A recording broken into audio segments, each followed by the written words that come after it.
Thank you. I call this meeting to order. Confirmation of the agenda that the Council of the Township of North Huron hereby accepts the agenda for May 28th, 2021 special council meeting as presented. Do I have a mover? I have Kevin Faulkner moving. I have Deputy Reeve Sipes seconding. I'll hand it over to you, Carson. Thank you, Your Worship. So, Deputy Reeve Stipe. Yes. Councillor Falconer. Yes. Councillor Heffer. Yes. Councillor Van Hittersum. Yes. Councillor Palmer. Yes. Councillor McBurney. Yes. Councillor McBurney, you were muted there. Yes. And Reeve Bailey. Yes. So that motion carries 7-0. Thank you. Disclosure of pecuniary interest. Seeing none. And if I don't recognize your hands, guys, just jump out at me because I can't see everybody on the screen. Delegations, we have none. Reports 5.1. Denise Van Amersfoort and Monica Walker Bolton, Huron County and Development Department through a housing friendly lens. It's a council workshop. And I'm going to hand it over to one of the girls to start, I guess. Hi, I'll start. Just give a brief introduction and then I'll let Denise take it away. Good morning, Reeve Bailey and Council. I'm very excited to be here on behalf of North Huron as your planner providing planning service and on behalf of the county. This project, through a housing friendly lens, is an effort along with several other initiatives that the county is working on to address the housing shortage that we have in Huron County.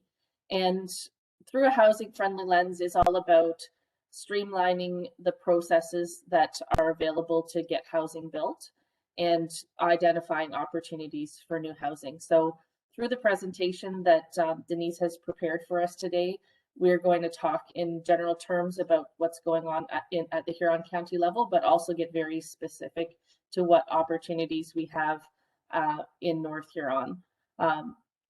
In North Huron, we have a particular opportunity right now because we're getting ready to do a 5-year review of North Huron's official plan.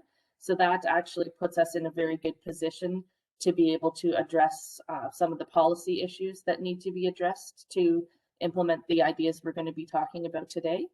So the goal is to explore these ideas to kind of take your temperature to see what your feelings are about possible approaches. There's a spectrum of options available to us, and some might be more ambitious and aggressive, and others might be more conservative and delicate in their approach. So we want to figure out exactly how aggressive North Huron wants to be about trying to promote housing and make it easier for people. So as we go through, you'll sort of see what we mean by that in some of the ideas that we'll be presenting. So with that, I'll maybe hand it over to Denise to take it away. Great. Thank you very much. It's my pleasure to be here this morning. My name is Denise Van Amersfoort. I've been with the Planning Department for not quite 15 years. I have been North Huron's planner in the past at one point in time, and I have moved around to several different municipalities. I think I've provided planning service to about 6 now. And so what that's given me is a kind of a unique opportunity to see how different bylaws and different policies have played out in different areas across the county. And it's given me an opportunity to sort of be able to identify where we have some policy frameworks that are perhaps not delivering the housing units that we want and that we need. And so that was sort of the basis for the work that County Council had asked us to do, was to recognize that we're in a very volatile housing market. We do not have enough supply at this time to meet the need. And so what are the ways in which from a planning standpoint, we could help to address this issue? So that culminated in the report that I provided for today, which is the Housing Friendly Lens. And as Monica said, there's a series of options, and most of them I would describe as shifts. and we can think about which ones fit in which areas. It is not a one size fits all. And so I do think that this is a great opportunity, as Monica said, to take your temperature, to talk about a few options and sort of see what direction North Huron would like to take. So again, very much a two-way conversation this morning. I do have a double screen in front of me so I can still see all of you. And Monica is going to help me to just sort of keep my eyes open. If anyone has a question, by all means, put your hand up and I will stop for a minute and we can chat. So this is a very common sign across the county right now, isn't it? You know, units that are not even built are already sold. We're actually seeing sold signs now on bare fields where the lots have been sold and the units have not even begun, and they're not even maybe going to begin yet this year. So and a real indication that we're experiencing something very different than what we've seen in past years, and this is across the county. So the approach that we would like to take is based on the following guiding principles. Certainly, we're looking to respond to this incredible demand. We want to facilitate choice in the types of units that are coming to market in terms of their location, their size, the building form. So rather than just having single detached, we'd like to see more multiple units, row housing, perhaps getting into some stacked townhouses, more apartments. So we want to see more building forms and unit types. And we also want to facilitate choice when it comes to price point. We have certainly noted that wage increases have not kept pace with the increase in housing, which means that more and more people are finding themselves unable to secure housing which fits their budget. And that has ripple effects across our communities. We'd like to promote more sensitive intensification, but doing so in a very compatible way. So looking at some properties and when they're redeveloped, can we fit more units into the same space and do so in a way that doesn't compromise the character of that established area? We want to be inclusive of all members of our community. And so we're thinking about different ages, again, people with different socioeconomic situations, folks who might find themselves in need of a unit which is accessible or visitable. We want to rely on cooperative efforts. So this is really, over my years, I can honestly say that when we've had a project that's come about for housing, oftentimes it's not done by one level of government or one community group. It's usually come through a partnership. And that's what we do so well in rural areas. And I think that that's really what we're going to have to, again, rely on in order to get this done. And finally, we really want to make sure that we're making our most efficient use of land and services. So we want to look at those fully serviced settlement areas, places like Blythe and Wingham, and make sure that when properties are redeveloped, we are really making the most efficient use of that land and of the infrastructure that North Huron has invested into. And again, we want to base it on this principle of the housing spectrum or the housing continuum. Everyone deserves access to a safe and affordable home. And so there's work happening across the spectrum. If we look at the left-hand side of the screen, there has been a marked increase in the number of individuals experiencing homelessness, or at least a marked increase in the visibility of those folks experiencing homelessness.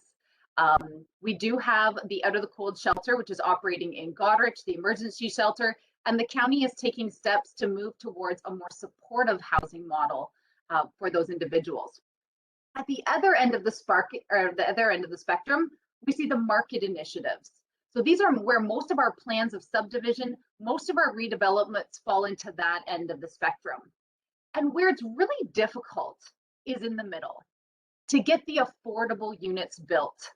We have talked to the development community and they tell us, when you look at land, lumber, and labor, it is really difficult to develop and deliver those affordable units.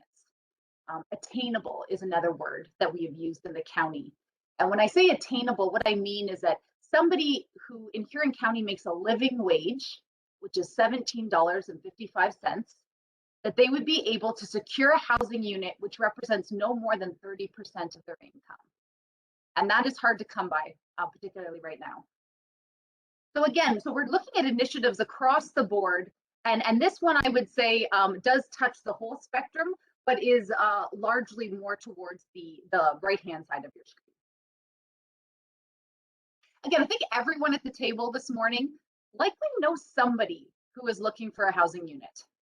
It might be that young person, right, who coming out of school, maybe looking to kind of get out of mom and dad's house, but just can't find anything they can afford. That family who wants to buy a house, but finds themselves being outbid time and again. Or at the other end, right, there are folks in our community, seniors who perhaps are living in a 4-bedroom bungalow. They really don't need that amount of space. They perhaps want to downsize to a unit that would meet their physical and social needs, but there simply isn't anywhere available. And again, we want to promote sort of pride of ownership or pride of living, no matter what your house looks like. And I think in the past, there has been some stigmas associated with higher density housing. And I think we really want to remove that.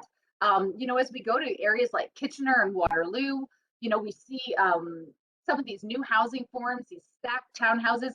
It's a really desirable housing form, particularly for, you know, young people, maybe single professionals, people who are not looking for that large property. And so we want to really think about these changes as being positive and exciting for our community. And this brings us to a housing friendly lens. So what we've done is, so again, I'll start with why. I think that's a good place to start. As Monica said, we are looking to streamline the approvals process for housing developments with a focus on gentle intensification. So we want to make it easier to build more dense forms of housing. We want to reflect changes in housing forms and types. I've mentioned stacked townhouses this morning. Most of our bylaws in Huron County, they don't even conceive of a stacked townhouse. There's no definition, they're not permitted anywhere. So that's an example of where we need to reflect some of the changes. And finally, making sure that our planning framework is designed to deliver the housing needs, or the housing units needed now, but then also into the future. And how do we do this? So what we started with was looking at commonly amended official plan policies and zoning bylaws. So what are those provisions within the zoning bylaw or within the official plan that we've amended more than once? Usually it's a few times, and there's usually patterns as we look between municipalities. Where can we increase flexibility in our definitions and our zoning requirements to allow for those more compact forms of housing as of right? You know, they wouldn't need a minor variance. And finally, how can we help to streamline the approvals process? So at this point this morning, I do want to pause for a minute, and I'm going to actually take down the screen because I'd like to hear from you. So I would like to go around and have a bit of a council roundtable. And the question, if you didn't see it before I took it down, is I'm very interested to know, what are you seeing and hearing on the ground in North Huron with regards to housing needs? And it could be in the agricultural context, it could be within our villages or our towns. So very interested to sort of hear across the board, what is council hearing? And I wondered if we might start with Reeve Bailey. You're muted. You're on mute, Reeve. About that, everybody. Yeah, thanks, Denise. I appreciate that. I appreciate your presentation so far. The first thing that jumps out in my mind, I want to get it right off my mind while it's on my mind, because my council knows that my mind wanders. We have a trailer park that's about to be making a big change. And yes, to the council, I know all about it. And yes, to the council, so everybody understands, I am not part of the people or have any financial interest in investing in it. It is, so I'm going to stay back on a few of them as we go along, but be very assured this old boy is retired. He's just spending money on his little house now. So I want that out in the clear, so everybody behind the scenes, if somebody asks you, the reason Reeve Bailey is stepping back from a few things is the opportunity's there, but I'm not interested anymore. And I'm interested in going to an upper tier government to run next time. They're told no to. Okay, so here we go. The trailer park. I'm worried because you said it may not it may not be zoned properly for a building that we all know is going to go on that building if everything goes according to plan, which is a 3 or 4 story, 50 unit apartment building. Please tell me nothing's going to hold that up. And if it's going to, as of today, let's start making changes because we need the housing desperately. I'm really worried about that with what you just said, Denise. So if we could just make sure that that's, Monica, that we just look into that and make sure that when we finally get the builders to the point where they're applying for everything and ready to go, we don't go, oh, wait, we got to take 6 months to change a zoning bylaw or anything like that, please. From a council's point of view, we just need to shove that through. I'm sure everyone is aware of the shortage that our factories and Morris Turnberry's factories, because to be in all honesty, one of the factories is in North Huron. All the rest are in Morris Turnberry, but North Huron again is leading the charge to try to keep staff for them. So we really are desperate for people to keep those factories open. Keep in mind when we talk about things like this, Monica and Denise, that the factory I'm talking about has 450 employees or somewhere around there. They're owned by a Chinese company. Don't ever kid yourself. If we cannot have the product out the door to suit their customers, they will build those parts in China. Not Hamilton, not Calgary. It will go to China. So Canada will lose those jobs and it will devastate our area. So we need to keep in mind those things are going on. Few things that I am hearing is the ungodly price of product, and I'd be the very first to say that I think I'm about 500% over my budget right now for my home. So I do totally understand on a first-hand level. There's nothing we can do about that, unfortunately, and it does have a direct effect to the very people that we are trying to help out. And if there was any way we could lobby the federal, provincial, or even the county government to help these beginners, it would be a great thing, because I mean, let's face it, I don't know about the rest of council, but my first home cost me $28,000 and I had 2 children in it. So think of how things have changed in my lifespan. And it was a nice home. The thing we're hearing, like you're going to hear from everybody else, is we need the homes, we need the homes, we need the homes. Monica, myself, and Dwayne sat down with a contractor a few years ago, and he was befuddled on what to do, how to do, and what he wanted to do. It ended up being his own problem, nothing to do with us. But we did put a portfolio together to hand everybody and say, here, if you want to build, here's the obstacles. So start on them now, not building that. We're quite happy with the way Hutton Heights is coming along. And for the council that may not be aware of this, we have a couple of people that have joined with us, and they're going to build homes out there on their private land. So we're going to really expand in East Wawanosh. That land is in East Wawanosh. As we know in Blythe, we have a lot of building going on in Blythe, but we are out of land again. So we have to look at where can we come up with land. And of course, one of the hard subjects would be, maybe we have to look at, do we really need that big of a trailer park in Blythe anymore? Are we using it, or is it only getting used a bit? This is a very controversial conversation. I don't really want to get into it today, but it is one that we may have to have a look at. And again, we do have intensification that we can do over there. When it comes to Wingham here, as we all know, the A2A project that would be our godsend for all of us is up and down and in, around and all about, and we won't get into that conversation today either. But do know that behind the scenes, your staff and the county staff and myself are very involved, working very hard to try, and Deputy Reeves, I apologize, very hard to bring these things to fruition. So I guess my concern is, to be very honest with you, Denise, and to answer your question directly, I don't want to be the last guy that sat for 4 years or the guy before him. And I sat on these councils too, so I'm talking about my very self when I say things like this, or the one before. And I don't want to be the next one. I want to be the Reeve that says, we moved things, we made it work. We have a great, hardworking council. And I believe we have for 2 years. I think we've done, I remember my very first email was from the fellow in Blythe that said he had a hold up. Monica, I think you were part of this.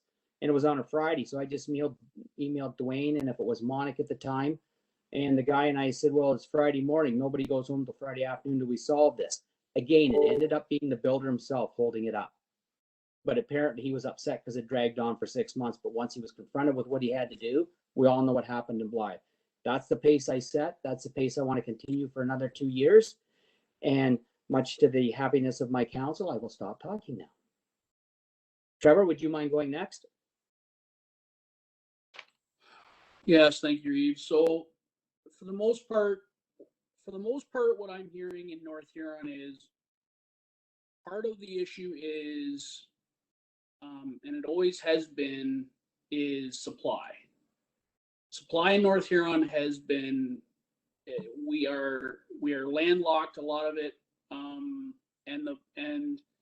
and North Huron has had a number of residential supply lands, but that are not municipally owned. Therefore, the municipality has really no pressure into ensuring those particular lands get developed at a rate that makes sense for not only the municipality, but the supply and demand issue. Economics is obviously not in North Huron's favor. Not even North Huron's favor, but everybody's favor at this point. Supply obviously is light, costs are skyrocketing. And if you're talking about inflation, inflation's not helping. So, I mean, what I'm hearing is there's a double-edged sword. There is, and it happened back when the United States had their housing crunch or their housing crisis. When the government of Canada made interest, the terms of getting a mortgage more difficult in the sense of what the criteria was that you had to meet in order to get a mortgage, it's made it very difficult for these first-time home buyers that are living a living wage at 17 or what, 18 bucks.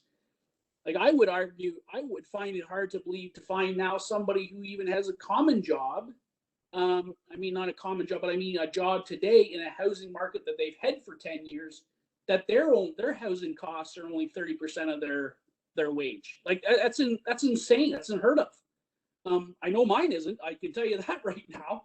And I mean, single family earned homes is impossible at this point in time. Like, you have to have two people working to sustain a house. And that's what I'm hearing, is that if I'm a single person, it's impossible for me to buy a house. Impossible.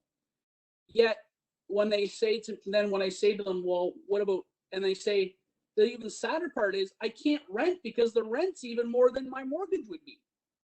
So, you know, I mean, those are the types of things that, you know, that I'm hearing and I don't know if policy can change it. A lot of these things are factored in from the federal level, and in the crisis that we're in, we have a debt crisis that is on its own causing inflation. And I mean, we can't. This is unsustainable from a government to government perspective.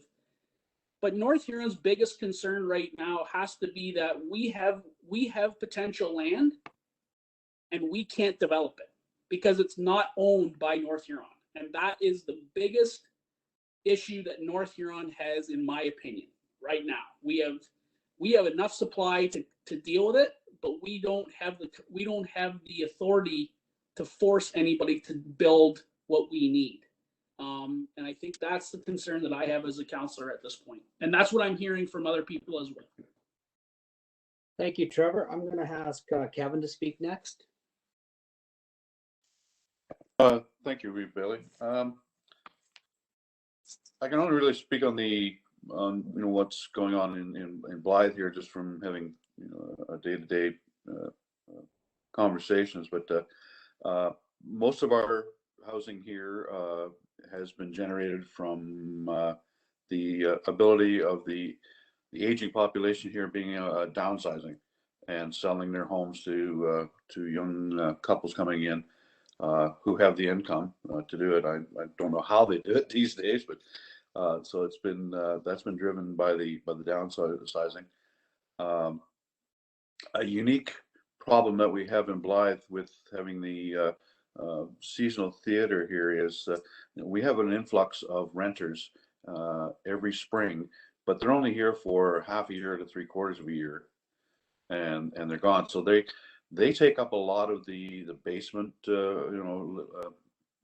cohabitating with an older couple that's been taking in actors and crew, or 3 or 4 of them will go together and rent an apartment. But then that kind of interferes with a yearly rental for someone to take that space. And we have Ontario housing here. I guess we're geared to income housing in Blythe, and the perception of that to people in town for building a multi-unit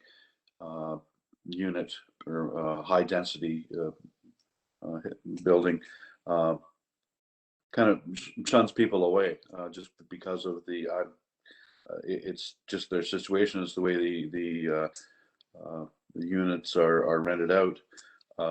Brings other problems with it that we see in town. There's some I'm not going to put labels on anybody, but there's a little more vandalism. There's a little more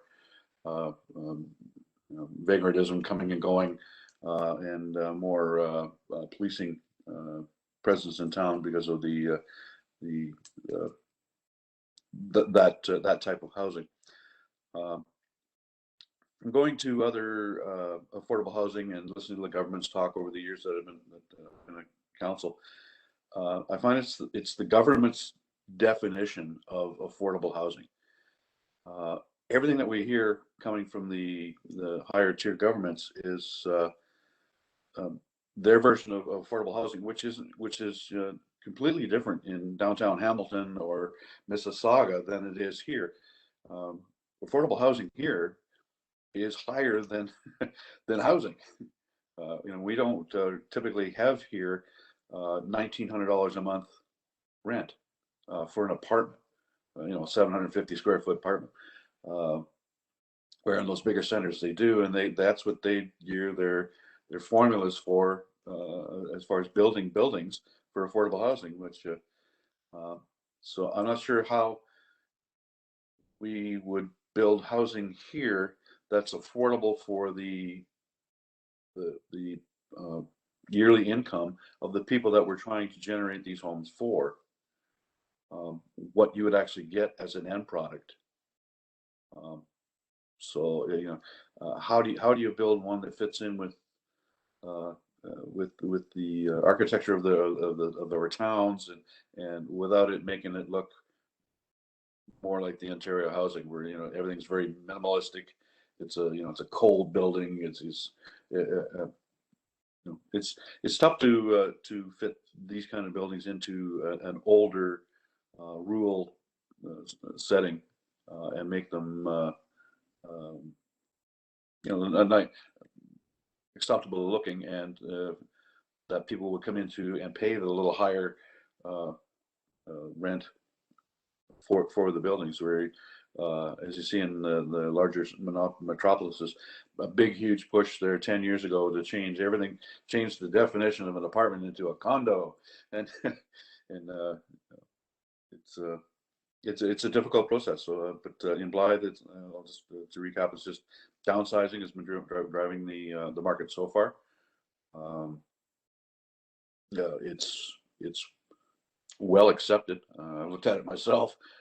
It's a definite way to go in the future. But that's what I see in Blythe. Thank you very much, Chris. Anita, if you don't mind, I'm going to get you to go next. Yes, thank you, Reeve Bailey. What I'm seeing and hearing in regards to housing needs in East Wabanach is people needing housing for their workers and housing for their family members. They are really restricted on housing right now, and only one house per farm, and it needs to be attached to their septic system, or it needs to be very small, or a certain type of housing. That's what people in rural areas need, is just an extra house on their acreage, especially for workers and family members. And I think it's very important to keep the housing that is built, even if it's in East Wabanach or Belgrave or Blythe or Wingham, that you keep it in the type of housing that is normal in the town it is right now, so that you don't build really high houses like 4 or 5 stories or something like that. That's people don't want that. People want their house. It might be a little bit smaller, but they really like their gardens around it and the feeling of community. And they're afraid they're losing it when the really big housing goes up. And I think the rest is all said by Beef Bailey and the other people that spoke already. Thank you. Thank you, Anita. Christopher, please. Thank you, Reeve. I guess the word, the affordable housing, as you put it, Denise, to use a formula in a real world doesn't seem to work. Like, I'm not against the idea of it, of course, but formulas are so sterile and what have you. They don't fit the real capitalist economy that we live in. And I think there's always going to be trouble, problems. It'll be a difficult solution there too, obviously, because I know people need dwelling places. That was one point. The other is we've got the elderly. I'm an elderly, for heaven's sakes, but those folks that are wanting to leave their larger houses, and they want to go to a nice, well, what they see are little townhouses like we have in Wingham, or the plexes. I personally like the plexes. I was against them. Then we had one built behind us, and actually I changed my mind about them. As long as they're built to look good, to be compatible. There's a lot of words that you wanted to, I guess we'll get a chance to speak further into this, into your report here, but you want to change the word compatibility. Be careful there. Anyways, there's other points. So the big one is they want to move, so then that frees their big house up for somebody, maybe a younger couple or what have you. But something that is concerning is you go to Toronto and what's empty? It's the apartments and the condos, because people are getting out of there. This virus, this pandemic has locked people in, and they've realized that they want space. They want a larger unit, a home. And actually, they're loving to come out into the country. There's more people knocking on farm doors, actually knocking on the farmer's house door. Do you want to sell? Do you want to sell? Like, these are people from the city who have no idea about farming. They just want to get the heck out of Dodge. So you've got your jump, your normal jump from Toronto to the Kitchener, Waterloo, Cambridge area, Guelph, and you've got those folks with extra money jumping here. Now, you got to ask yourself, what do they want to live in? These are families. A lot of them don't need to go to work. I put it this way, they work from home. They're looking for a house. So I always slide towards what do you call them? Like a house, a freestanding house. We need, whatever we do, we can have a mix. I'm all for a mix. Like, I'll put it out as Hutton Heights, for example, because it's just bare ground at this point. I'm all for a mix of housing there to satisfy the different needs. But everything I read here through your report, all you talk about is high density. And no, I will not go for high density. I hate the word. Hate it. You can have it in certain areas, but when you want us to go to high density, that's eliminating basically the R1s and R2 zoning. And that scares me, how this is going. But anyways, but a balance. Make it a balance, for heaven's sakes. Then you're going to satisfy those old crusts like me, because I'm a house owner, and I'll always be a house owner. So that's where my heart is, and I know that there's so many other folks that that are that way. Yeah, that's enough. We'll say more later. Thank you. Thanks, Chris. Appreciate that. Ricky, you're up.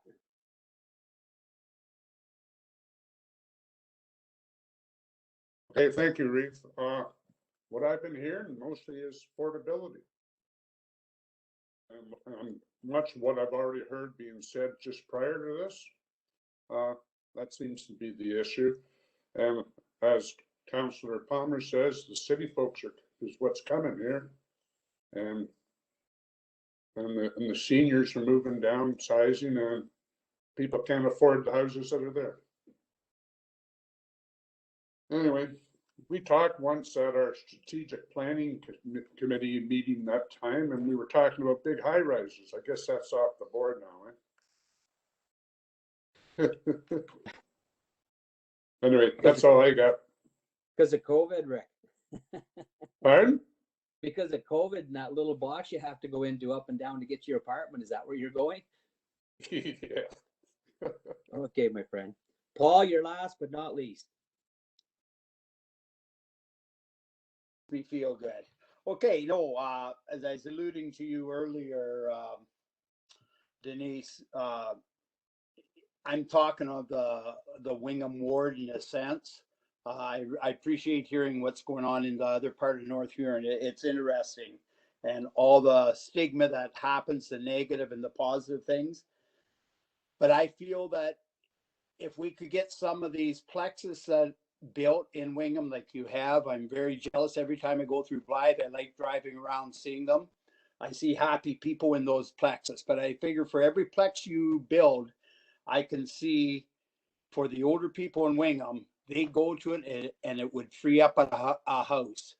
Yes, I know the prices are high on these on the houses that are here, but there's going to be different stages of them and of price tags on the houses. But I think we have to look at the retirement age people in Wingham that do want to downsize. I think a couple already have alluded to that, but I can see how that can we can win-win there. We can get plex filled and ease up a house on. I'm not saying other people are going to come in. I'm sure that's happened down in Blythe too.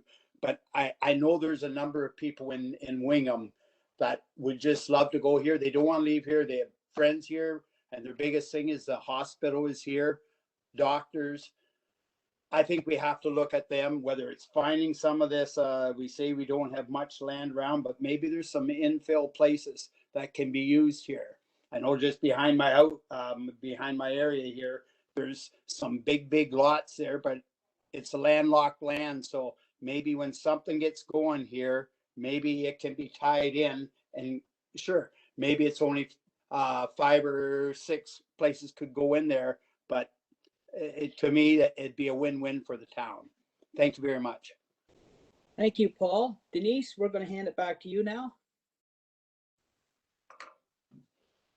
Thank you very much for that. That was excellent. I was sort of taking notes and very glad that, as I looked through sort of the North Huron, sort of what's changed over the past, 5 to 10 years, looking through your policy documents, I came to many of the same conclusions that you had said today, specifically about supply. So I think that's great. We are, I think, more on the same page than maybe some people thought. I do think, to address Councillor Palmer's concerns, the document, yes, is certainly structured in that we want to try to move towards allowing more flexibility for high density uses, but in no way does it suggest that we are going to, not permit single detached to be built, or, take away a lot of R1s and R2s. That's not the goal. The goal is to move towards more of a mix and to have that balance. So I think if there's any kind of misconception there, I'm happy to clear that up, because No, I don't think, as Councillor Van Hittersum said, a 4, 5, 6-story building would be very out of place in Blythe, and that's certainly not what we want to see. When we're talking about intensification, gentle intensification is really the goal. And to that end, the county has developed the residential intensification guide, which I have a few slides of it later, and I do have hard copies that will be given to North Huron, and the councillors are welcome to take copies. This was a document you would have received a presentation on last fall. Andrea Sinclair from MHBC Planning. And in this document, it really talks about how density can be done well. Because I hear those same concerns, certainly when I'm speaking with neighbors of a new project, they're concerned about, how is a different form of housing going to fit in? And so I think that's really what this document does really well. Some other things I noted, and we'll get into it a bit more, but yeah, that word compatibility is an important one. And I do appreciate the affordability. It is different in different contexts, and even what's being built in some new developments, it's very difficult for us to say that it's affordable to, different income levels within the county today. So we're very cognizant that it is a difficult mark to meet. But I'm going to go back and start to walk through some of the ideas and thoughts that came to my mind. So as I was looking through some of the changes over the past 5 years, I mean, North Huron has seen some really great shifts. A significant infill and rounding out project that we've seen at the northeast end of Blythe. Wonderful redevelopment of the former Blythe Public School. So again, bringing those plexes in and allowing people to downsize to a unit that, and I think it's important as Councillor Heffer was saying there, we want to enable people to age in their community. Oh yes, Councillor Seep, or Deputy Mayor Seep, sorry. No, I think ultimately the one comment that I would have is about intensification is the question about when you put high density stuff near medium or low density, the argument will be from a neighbor, how is that going to impact my resale value? How does my house change in value because of the perception of high density? And it may be a stigma of what high density means. Like, I mean, arguably, communities in these day and age cannot live and survive on single detached housing. We just cannot survive on a one type of density. But I mean, the stigma of what you consider to be high density could be just the argument of people don't truly understand the difference between high density, medium density, and low density as a means of understanding property value and understanding what it's going to do for their property. So I think, for me, it's a conversation about change is always difficult in any context. And I mean, a village of Wingham or a town of Wingham, the village of Blythe and township of East Onosh, amalgamation is a big change. All these things are changing, density-wise changes. As you grew up in a single detached housing, that's what you always seen. Well, somebody seeing plexes is not necessarily, that's a norm. So I mean, we have to be cognizant of that, but I mean, that's the stigma between high and medium density. And I think that's the concern I have too, as we go through this, even from the comments I'm hearing from councillors as that relates to property values and how we look at the community. Because I mean, that's really what ultimately we're trying to determine is what is the best balance between making our communities grow and not changing what they look like. Yep, no, I agree. And I think, in order to know that, right, I think there have been studies done about, resale value over time. I don't know of any studies locally that have demonstrated, what is the impact on property value, but I think that, I think if those developments can be done well, And again, things sometimes it's those issues and stigmas around, maybe the parking wasn't sufficient. So people ended up, parking on the road or maybe parking on the lawn, things like that. I think that can lead to those kind of stigmas with larger developments, but I don't think it has to be that way. Councillor Palmer. Thank you. Yeah, through you, Reeve. Yeah, the stigma, we have to be, and one way of alleviating that is the location. Like, we cannot deem a whole subdivision as R3 for heaven's sakes, or R2, which includes a big variation of housing. Okay, Port Elgin, great example. They're growing leaps and bounds, and what's going in mostly are large homes. Now there are condos going in as well, but the condos are put in on the main sort of artery going into, leading into the subdivision. So they're located there and the housing is everywhere else. See how there probably would not be much of a stigma there because there's a separation. Now, I think a plex can be thrown in, like in Blythe, you've got plexes and homes. Plexes seem to work. I'm not sure what their secret is, but they seem to work. But you see what I mean? It's location of, like, all right, high density in certain areas only. That's the only thing that will fly in my books. Can I just jump in here for a second, please? Because I don't have a gavel and I have to keep my picture off so that I stay in with you guys. Okay, I think we're getting offside here. I think I'm really not happy with the way the conversation's going, to be honest with you. Let's continue on with Denise and let's talk about overall what we want to do. We're kind of talking about what cart we're buying. We don't even own the horse yet. So let the developers will come forward when it's time to develop the land, and they will give us pictorials and designs of what they want to do. And I think at that point in time, we can discuss that. My understanding is today is kind of an, what do you say, Trevor, a 40,000 foot level conversation. If I'm wrong, Denise, let me know. But I just think that we're getting off on one topic here and I'm not comfortable with it. Thank you. Right. I mean, great dialogue from my perspective. I think it's really important for me to have your feedback so that any future amendments certainly do reflect what the community, what you're hearing in the community. So all good, but I will start to move through the presentation just in light of time. We do have some material to get through today. So again, just noticing some really great changes over the last 5 years in North Huron. This redevelopment was very well done. We've talked about the John Street property just briefly this morning. And yes, that's an example of intensification. I think it's likely a rezoning would be necessary in that case, but we can deal with that separately.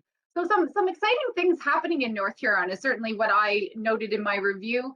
And we are going to talk about different housing in different contexts and looking at opportunities in the downtown, in our different urban settlement areas, and then we're going to talk about opportunities in the agricultural area.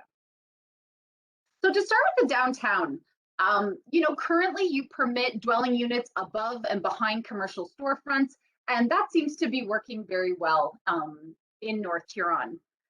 There would be an opportunity to look at to permit ground floor residential in areas adjacent to the main street or on those main arterial areas. And this is something that's used in some other areas, and we are looking to expand it. It's a mixed use model. So in Goderich, it's called the C5 model. And basically it's a C5 zone, and it allows for commercial on the ground floor or residential on the ground floor, or even a community facility. So it's meant to be a really flexible zone in our downtown that allows for different uses. And so I took a look through Wingham and I thought to myself, okay, so if I was going down Veterans Road, for example, we've actually already permitted residential through the C4-2 zone. But you look at this C4 block and think to yourself, if any of those sites were to be redeveloped and they wanted to do residential on the ground floor, that could be exactly those types of situations that Councillor Palmer was referencing, wherein, because its location, if I use this one at the corner here on Victoria Street, kind of abutting the car dealership there, the idea that, residential on the ground floor is actually really what's been there historically, and maybe that would work quite well moving forward. So what a C5 model would do is it provides more flexibility in areas that are close to your downtown. By providing more affordable or more denser housing units in proximity to the downtown for people who can walk to the services that they need, and perhaps don't have to rely on a car as much. So I think it's something to look at, and there may be other areas in and around the downtown once we do sort of that closer look. If council would like to move in that direction, take a closer look and see where we could create a little bit more flexibility. So that was one of my thoughts as I looked through what could you do in your downtown to try to spark a little bit more residential activity. And there's just one picture I picked up. I thought, this one actually already has a residential use. If they wanted to redevelop, I think we'd want to make sure that that was permitted as of right, and that they wouldn't have to come through a rezoning to do so. Here's another one from Blythe. This one is owned by the municipality. And is it a potential redevelopment opportunity where residential on the ground floor would fit very well? You have a small apartment building to the north, you have residential to the rear here. So certainly a property like this, because it's been used for a commercial purpose, it would require that record of site condition process that you went through for the Wingham Trailer Park. So there would be some work involved. But again, I think it's a really excellent site in close proximity to the downtown for Blythe that you might want to consider doing a pre-zoning approach.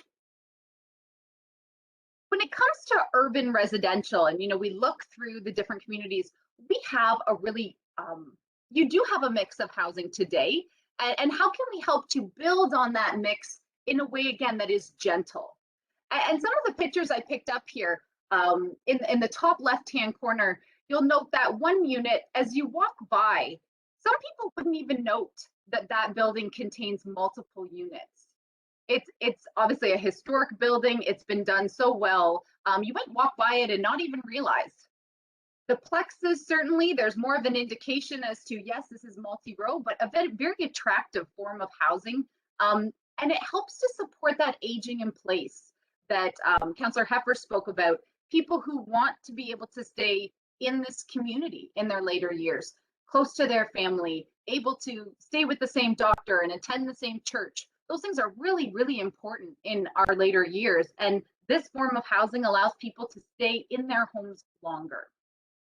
When I look at the bottom left-hand side, I mean, at a quick glance, I couldn't even tell you how many units are in that building.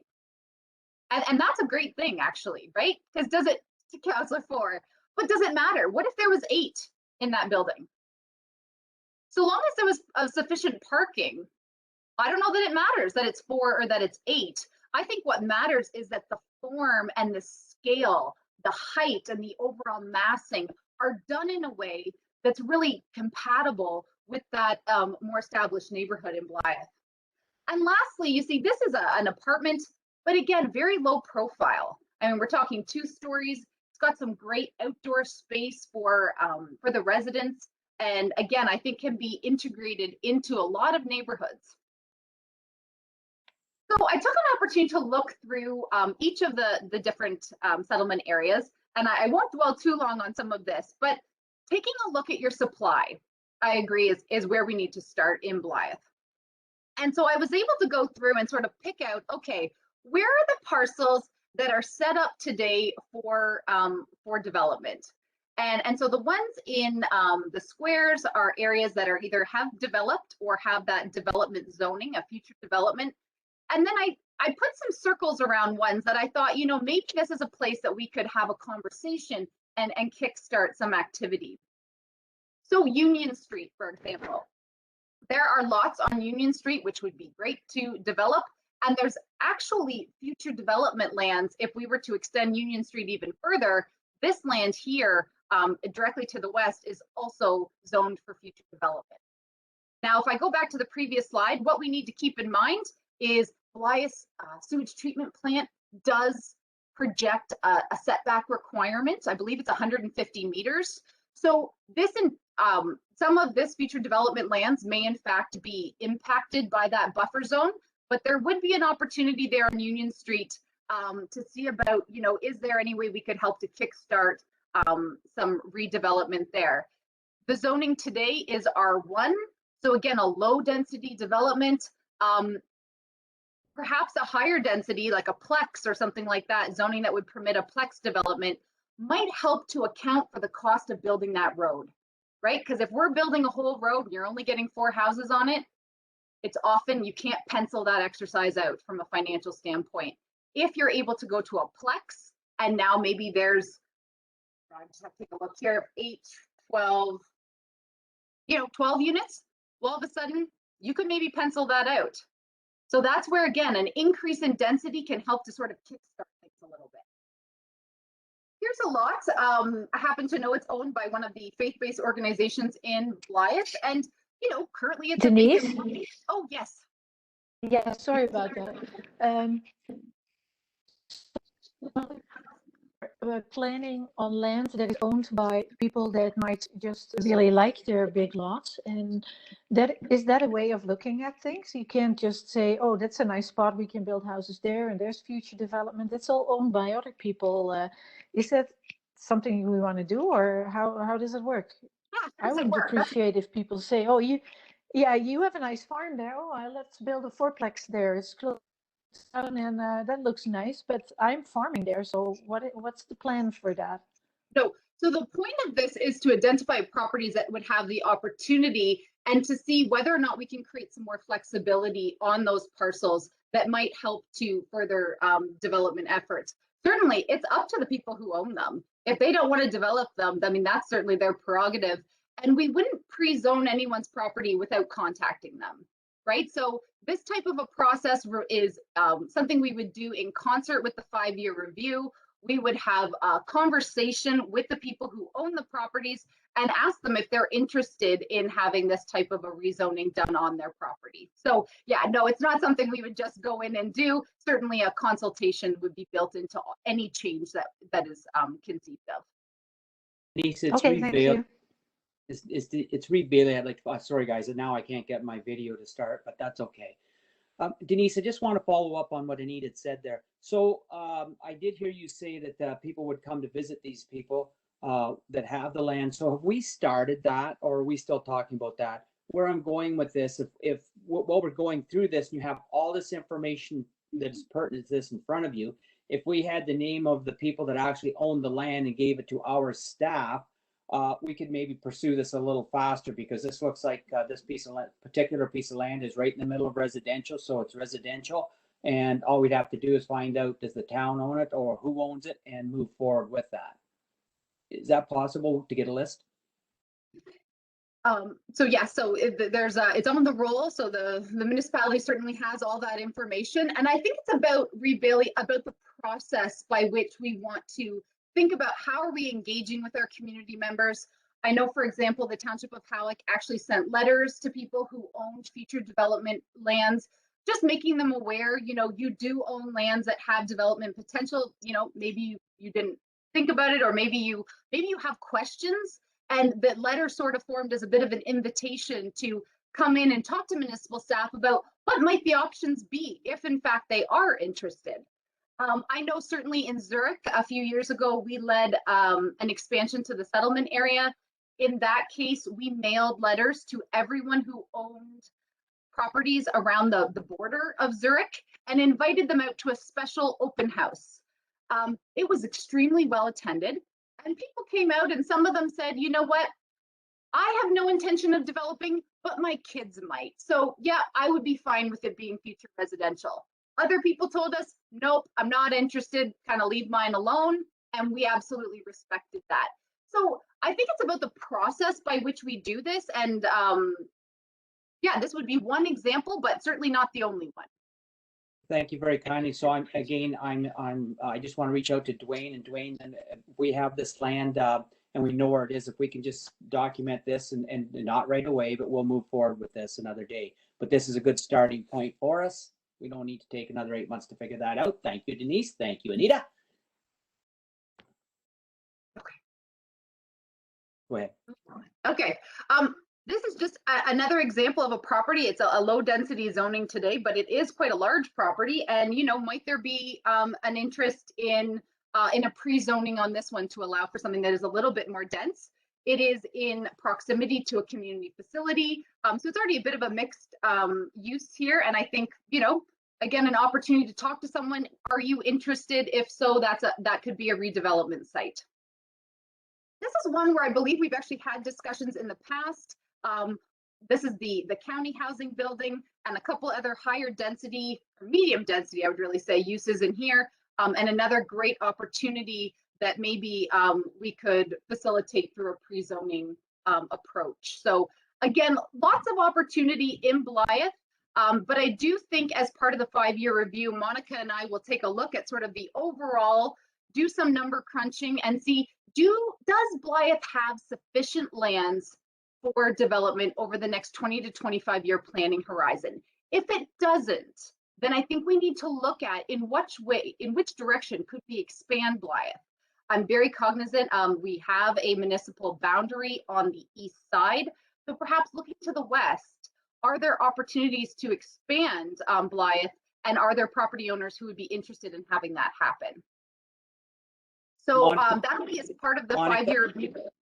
Monica, if I could just jump in there again, because again, so one of my concerns that I'm finding over the course of the last 2 years is, as you just said, we can look at these, and Anita alluded to it. So we know this land is here, we can talk to these people. But both in Wingham and Blythe, we have run into a bit of a problem. If these people do not want to use their land to expand, and you're doing this, and we haven't talked to the people, so we don't know yet, and they don't want to, or a developer has possession of a large chunk of it, but is not ready to move forward, say for 5 or 10 years, or I don't know when, and for what reasons, can we have a look at both all our residential and say, okay, we need to expand that land base in that area. Yes, we know there's room for 50 houses, but it may never develop, and this is a problem here, today, now. We need the housing now, not 10 years from now.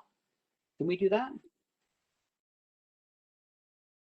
So I think we're getting some questions about comprehensive review, and Monica might have some thoughts to share as well. But I think what you're saying is, you know, if there are significant lands available for development within a settlement area, but in fact, no one who owns them wants to develop, can you still expand the settlement area? Yes. Yeah. I think you can, but I think you have to recognize that if you're bypassing properties which are not developed yet, the cost of developing further out becomes more and more expensive, right, to get the servicing there. So I guess I would think about, are there other tools that we could use to try to incentivize those folks to develop? It's not an easy thing to do by any means. Monica, did you have any kind of other insights there about how that process could work for Blythe specifically, maybe? I think that talking to the landowners is an important component of the comprehensive review process, but there are many variables that go into it. Denise alluded to the cost of servicing. So depending on the lay of the land and in consultation with the Public Works Department, there may be parts of Blythe that are easier to provide services to than other parts, or there may be advantages to talking about boundary adjustments with a neighboring municipality if it turns out that that's the best part of town to develop in. So these are all variables that have to be looked at in a comprehensive review, and you start with all of your options open, and you look at it comprehensively to make sure that the decision making you're making about growing for the future. And it's not a short-term view exercise. It's not trying to get land just for the next 5 years. It looks at it on a 25-year scope. So when you're looking at a comprehensive review, you're not looking with a short-sighted view. You're looking with a long-term view. Yeah. I actually worked to develop a growth planning document last year, and it would be a great document to apply to Blythe as sort of one of our first applications, I would say, of that document. So that could certainly be done throughout the 5-year review process. Thank you. Okay. Okay. So Hutton Heights, I mean, I think this has been talked about. The municipality, has been very proactive in helping to move these lands forward. So I don't think there's a whole lot to talk about there today. I think that, what can be done is being done. And again, an opportunity for, you say, those other landowners out in Hutton Heights that will now have opportunities for them that previously weren't there or weren't as easy. Now, as we've all noted in Wingham, there are less obvious pieces. I'll be very fair about that. It's true. I found the same thing as I was going through. There were a few I could certainly pick out. So this piece, which is actually to the rear of the train station property, I know there has been discussions in years past about might that be a redevelopment site with a residential component. We do have one that's pre-zoned here for R3 for high density use. Which could be exciting for that edge of town. This is one which is it's zoned future development. It's actually it's owned by a local. It's actually owned by the local school board, and so it might be an opportunity to reach out to them and see do they have some plans maybe for part of it or all of it. Perhaps if it is surplus to their needs, might they consider, the municipality first? I think that is one of the school board policies. So there's an opportunity to kind of take a housing first approach. So when lands do become available, and then the trailer park is a great example of this, thinking about housing as one of those first lenses. If any lands in the municipality are deemed surplus, could this possibly be used for a housing purpose? It may not be by the municipality yourselves, but I'll give an example. In December of this past year, the federal government came out with what was called the Rapid Housing Initiative Fund. And we at the county had about 6 weeks, I think it was, to put together an application. We had to have the land, we had to have it zoned appropriately, we had to have a building. We got the application together. And the first round, we were unsuccessful, but we are hopeful that with the next federal budget, there's going to be more funds available. In that case, because we had to move so quickly, we ended up using a site that the county already owned in Exeter. And this is what often happens with these housing opportunities when they come out with a grant, is that we have to have some lands that are readily available. And so if there are lands, as I say, that the municipality has or can make available to the county in an application like that, that would be a way to help secure housing coming to your community. So I just put that out there as something to kind of tuck away in the back of your minds. If there are properties that you're looking to dispose of, perhaps you as a municipality don't want to pursue a housing project, there might be an opportunity for one of those partnerships. I have a question on that, Dave. Yes. Through you, Reeve Bailey. You just tweaked my interest there. You said the Huron County already owned the property, or the municipality already owned the property? Yes, in that case, it was a county housing build. There was already one existing apartment, and there was quite a large open space on the property. It was quite a large property in Exeter. So we were going to put a second apartment building on it. So that was owned by Huron County?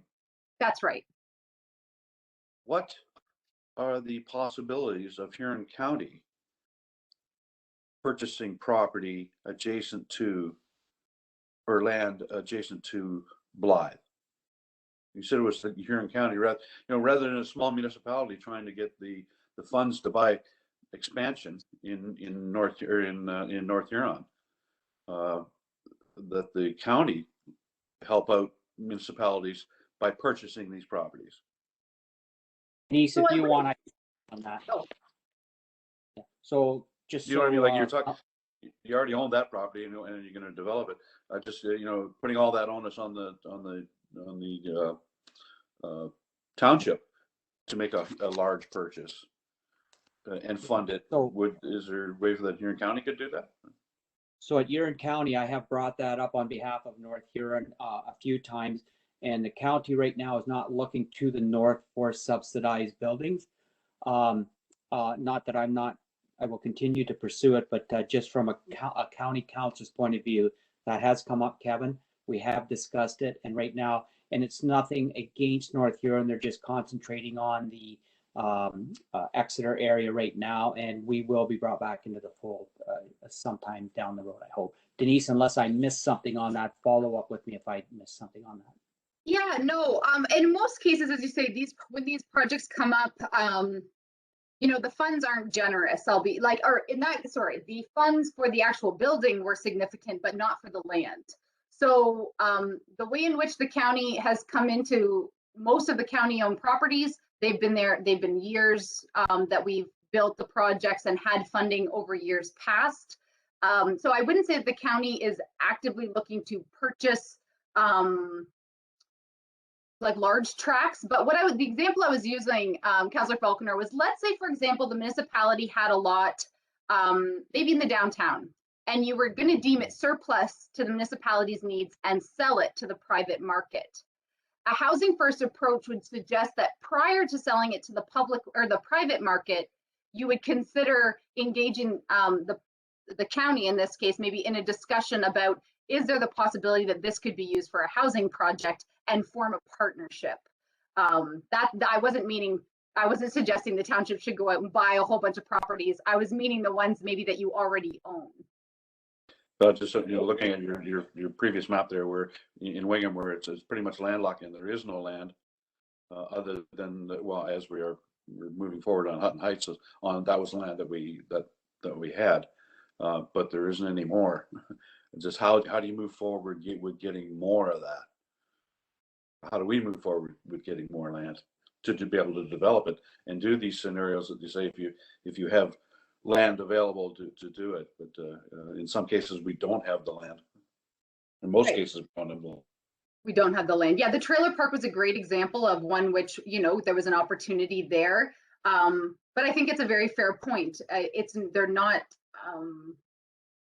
like redevelopment opportunities can be more expensive because sometimes we're dealing with prior land uses, right? So if we have a former commercial use and we have to clean the site first, that all adds cost. So I hear what you're saying. It's not an easy exercise, but it is something that has worked out in other areas where we've been able to access land.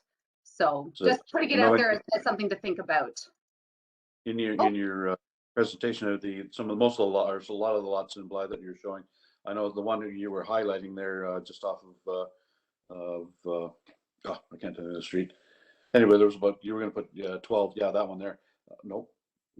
Yeah, that one there. That one I know was sold about 10 years ago, and it was bought by landowners in that area for the sole purpose of they didn't want any development there. They wanted a nice backyard. So spending a lot of time on trying to procure that piece of property and several others in town here that I know that that was the sole reason why they were purchased, but they may have changed their mind by now, but I know that that's why it was purchased in the first place. Right. And again, I just want to be very clear. We're not talking about procuring property as we are talking about pre-zoning it so that the private market can build. Mm-hmm. Okay, so it's there's different ways in which we can bring about housing. One way is is bringing in, social housing, which is publicly funded, but most of the housing shifts that we see are going to be from the private market. So I'm going to move through this a little quicker. I mean, when Monica and I are doing our 5-year review, we will certainly look at all settlement areas and look for opportunities. Not maybe as much in Whitechurch, given some of the natural environment features, but you do have a rather large parcel here in Belgrave that I know there has been discussions with in the past. Maybe this is a time to shift away from the C1 and like a commercial designation or zone rather, and think about some residential opportunities on this property. So again, another one we could engage with for a pre-zoning conversation. There's one at the north corner of Auburn that I just noted, it is zoned R1 today, clearly being farmed. I noticed that they have cleaned up or removed the house in the last couple of years and are now farming a bit of a bigger area. So might be a case where, as Anita said, they don't have any interest and they're perfectly happy just farming. That's fine. But if they were interested, that is an area that would be allowed to develop out for residential purposes on septics in that case. So one of the biggest things I guess I wanted to talk to North Huron Council about today was the way in which we define low, medium, and high density. Basically, when we talk about high density in North Huron's context today, that's any building greater than 4 units. And I do think that that's where we might be able to see a bit of a shift in trying to permit a little bit more density in our medium areas. So I was looking at some of the more recent plans of subdivision. And if we look at some of the ones in Exeter, in Seaforth, many of the plexes are being built with 6 units attached. We have one in Seaforth being constructed right now, which is 7 units attached. It is a very attractive building, but currently it wouldn't be permitted in your medium density zone because it either has 6 or 7 attached. Many of our bylaws and official plans across the counties have exactly the same limitation. So I have talked to a few other councils. I know Central Huron has agreed to look at going up to 8 units in a medium density zone. And I wondered if North Huron might consider making that same shift up to 8. And therefore, if someone did come along, and let's say initially it was a 6, 6 attached, that would allow them to go ahead without needing both official plan amendment and zoning bylaw amendment. So we would save a considerable amount of time and process if we were able to shift things up a little bit. Just maybe looking for some reactions to that is something council might consider in the 5-year review. So I'm going to start with that, Denise. I think, yes, high density 4 units is kind of passé. And I think as we see in Listowel, you're going to see 3 and 4 story buildings if we're looking long term, 4 stories high. And I'm not sure why we would limit it to 8. Again, when somebody comes before our council, we'll make a decision based on information given to us and if it goes with the houses around it. But I'm not can you explain to me why it has to stop at 8 if somebody wanted to come? So if somebody came along and said to me, I'm going to build the county came and said I was going to build a 20-story or 20-unit apartment building for whatever, I'd have to say no because it's more than 8. Just explain that to me. Oh no, certainly wouldn't have to say no. But it's about setting a framework in your planning documents that give direction as to what you'd like to see in areas designated for low, medium, or high. Another way we could look at this is talking about the form of housing and getting away from the number of units. So if we think development, which is 2 stories and less, right, that could be medium density. And maybe in high density, we go to buildings that are 3 stories and greater.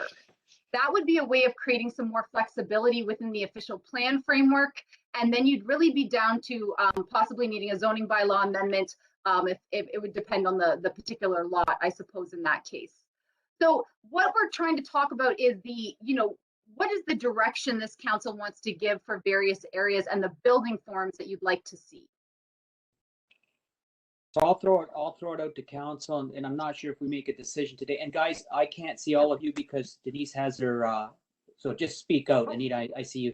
So yeah, do we make this decision today, Amanda? Or sorry, Denise, do we make this decision today, or Dwayne? Do we have to have a conversation about it? Please send me in the right direction. Blah, blah, blah. You're muted, Denise. Thank you. Today is really just to get a sense of the direction council would like to go, and then Monica and I in the 5-year review of the North Huron official plan. That's when we'd actually bring back proposed amendments.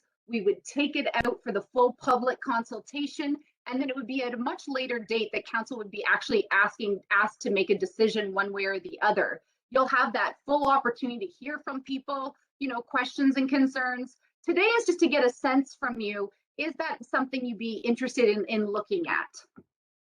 Thank you very much. Go ahead, Anita. Thank you, Ruth Bailey. Denise, how would the process be for people if we go with the medium density and allow the maximum to go higher? What would the process be for neighbors to, that they are against it? Is that still possible, or will the building inspector now just give a permit and it's fine, and people just have to wait to see what's going up there? Right. Yeah. So if we were to change the official plan policy and then do some pre-zoning, then you're right. It could be permitted as of right. However, they would still need site plan approval. And so that's when the developer would be required to give us that very detailed overview of their site and their building. We would have exterior design control on that building. And this is when we will use this guideline. And what this guideline does is it comprehensively addresses neighbor concerns. So, you know, from sitting around the council table for years and yourselves as well, we know what people typically are concerned about. It's parking, it's the buffers, it's lighting, it's the height of the building, it's if it's going to create a shadow. All of those things would be addressed through the site plan process. It's approved by council. The difference, though, is that there's not a public process. So the neighbor would not have that opportunity to, you know, to come to a public meeting and express their concerns or appeal the development. So it is a shift for sure. Denise, just hand it over to Chris, just so we're all aware. Denise, that's already been passed at the county level, has it not? Where there's no public meeting. Did I do that right? No, so there still would be a public process for things like zoning bylaws and minor variances. What we're trying to do is remove the need for so many minor variances and rezonings to try to make it a bit more streamlined. You know, a developer comes in, I'm interested in doing a 6-unit attached on this lot. Monaco, you know, could look at the zoning bylaw. Yep, that's permitted. It is under site plan control. That's a formal approval process by council, and then they'd be able to get their building permit. Thank you. Go ahead, Chris. Yeah, thank you, Reeve. Denise, yeah, I'm okay with expanding the R2. I'm not sure if we should put a limit of 8 or the form. A 2-story, all I'm thinking of is compatibility. And if a 2-story to a point is compatible or up to, and I just don't want to kick the single attached to the curb. And if you go R3, it's dumped on. So as long as it's included, I'm okay with expanding. I think it'd be a good idea. It's a way of being a little more inclusive and helping the housing situation. It would suit more areas of a development, I think, or of town. Mm-hmm. Thank you, Chris. Paul? Oh, sorry, Denise, go ahead. Me bad, no, me bad. No, that's good. Yes, through you, Reeve. Yes, especially when some of these things, just like Councillor Palmer was just talking about, expanding it. Some of these infill lots may have funny shapes where it'd be a lot better to put a 6-plex there instead of 4, and then you're just left with a little spot where a 6 would flow, like to go with the build, like just for the looks of it. Thank you. Deputy Reeve site. Yeah, I think the argument here is we have to understand this is going to be changing the framework in which developers are going to use in order to decide what is a permittable use on that property. So when we talk about public input and public rejection of whatever we consider under the 5-year amendment, this is where their public is going to have a chance to say, I don't want that zone to be R3 or R2 or whatever. Like, the people who are beside these zones are going to have more engagement than the ones that are not near these zones. I think let's be clear. At least that from my perspective, I think they would be. Arguably, what we're trying at the intention of a 5-year, and I think the intention of this whole discussion is, how do we get a developer from thought to ground in a less amount of a time and a less cost to him that it takes us to do it today? And right now it takes a hell of a long time to get from thought to finished product. And what we're trying to do is make sure that we don't cause that problem, because if other communities are not causing that problem, we are losing. We are losing potential investment. So I think from our conversation about public concern, we have to be very clear as council that if you have public concern, this is the time. Like, this is the time to voice it, because once we make this amendment, you know, it's it's not going to be amended again for another 5 years unless we have significant outcry. And even then, I don't think we'd probably change it. I'm just going to jump in again, and I'm going to sorry, Denise. I'm going to jump in again because of everything I've just heard. I'm going to ask a question I want all my councilors to ask. So Denise, where we're really going with this is, do we want to be developer friendly? And since none of us councilors have the education to do what you and Monica do, really we should hand it over to you. But all you really want to know, and I need everybody to answer this, do we want to be developer friendly and get development going, or do we want to stay the way it is in the old days and just don't have development because they get sick of it and they go to Listowel and they go to King Carden and they go to Port Elgin to build? So I just want to start, Trevor, do you want to be developer friendly? Let me rephrase that, Reeve. I want to be developer friendly under the understanding of engagement that our community understands what that means. I'm not ramming down the community's throat what we as 7 councilors believe.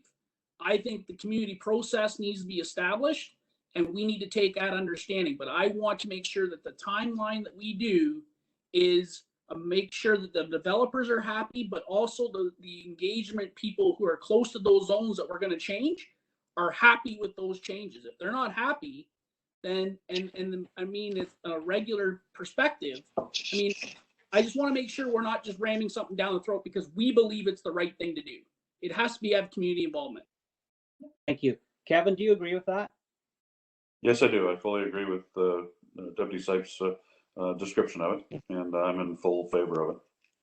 Anita, do you agree with that? Yes, yeah, I do agree with it. And I think that the community will be really involved because they were so excited when Doug Searson did that presentation for A2A and it didn't turn to anything. But people, if there is excitement going on, people will come, and I think they need to be involved here. Thank you.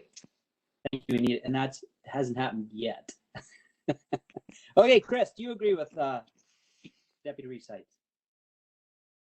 Well, I agree that we need to be developer friendly. I'm a little concerned about us, and definitely we need community involvement, but I'm a little concerned when Denise mentioned that if a project is, we agree and we're going to start a project, and then all of a sudden it's done, and the neighbors don't get a chance to talk about it. I'm not sure how that will fly. So do we want to be a council that shut the mouths of individuals after the fact? You know how people often, you know, they don't say much at the beginning, and then all of a sudden they go, what the heck just happened afterwards? We need to be careful in that department. That's where I'm going with this. Denise, Denise, I'm going to get you to answer that later. I just want to finish the roll call, please. Rick, are you in agreement with that? Yes, I am. Thank you very kindly. Paul, what's your thoughts? That's 100% with what Trevor Sipes said, and I think he clearly mentioned that it is going to be public. We'll be talking to follow that same concept of building. As I say, I'm not sure what that medium density was, how high they could build up, but expand, and that goes with the contour of the building of the area. Thank you. Thank you. Reeve. So Denise, yes, Reeve, go ahead, Trevor. I just want to comment to Councillor Palmer. Part of the conversation has to be with the engagement of this community, as you have to be willing to talk about what this looks like. You can't come to us 6 years from now and complain and bitch and whine that you didn't look at it now. Like, I mean, I understand people don't want to look at it, but they have to take ownership and engage themselves in the develop of this community. We can do it now.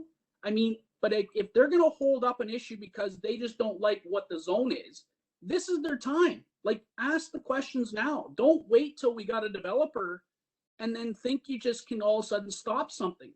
That is not the right way to do business. And I mean, I'm not making it bad for them. I'm just saying you're holding up a process because we decided 5 years ago that we talked about it. And if you don't want to talk about it back then, why is that our problem that it's all of a sudden an issue now? I think that's the concern I have. And I don't want to shut people up. That's not what I'm saying. I'm saying people need to be engaged, and this is the time for them to be engaged, not when we got a developer on the docket. I wasn't Absolutely. being critical of you. I agree. I agree. And I just hope that they come forth and show their interest. That's all. Completely Thank you. understand, And just- Councilor Palmer. Nothing against me. I don't think it is that. Thank you, everyone. I'm going to let Monica speak to this, and then I'm going to throw it back to you, Denise. Thanks. I hope everybody from council has had a chance to respond to Reed Bailey's question.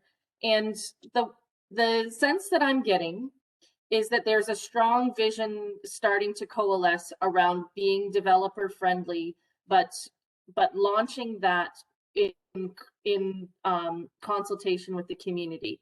And the good news is that because we're trying to, our goal is to implement this in concert with the 5-year review, and that you're starting to already form a strong vision, that's actually really good. Oftentimes we would go into a 5-year review process kind of wishy-washy, that, you know, 5 years has gone by, we need to review the official plan. We know that there's some updates that need to be put in because the province updated legislation, but we don't have a firm vision about where we're headed. I hear already council has a firm vision about where we're headed. And the first step that you have in your 5-year review is to have a public meeting. It's called a Section 26 meeting, where you talk about what are the needed amendments to the official plan. And if you go into that meeting with a strong vision saying we want to promote the principles that Denise has been talking to us about today, and we use kind of the housing friendly lens as our framework to articulate that vision to the community, you're setting yourself up really, really well to do what you've said you want to do, which is to inform the public and to make a clear message to the public about what we're asking them to comment back on. So I just want to assure you that what you're doing right now is very positive, and that if you go into that Section 26 meeting saying, hey, we're looking at changing the medium density zone to go from a maximum of 4 to a maximum of 8.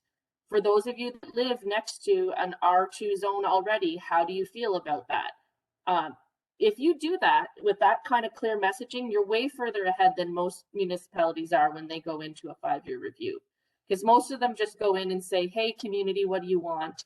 And it's very loosey-goosey. But if you're very specific about what your intended changes are going to be, and you get that feedback from the beginning, you'll be that much further ahead about the goal that Deputy Reece is talking about, that having that truly engaged public off the hop. So I want to assure you that what you're talking about is doable.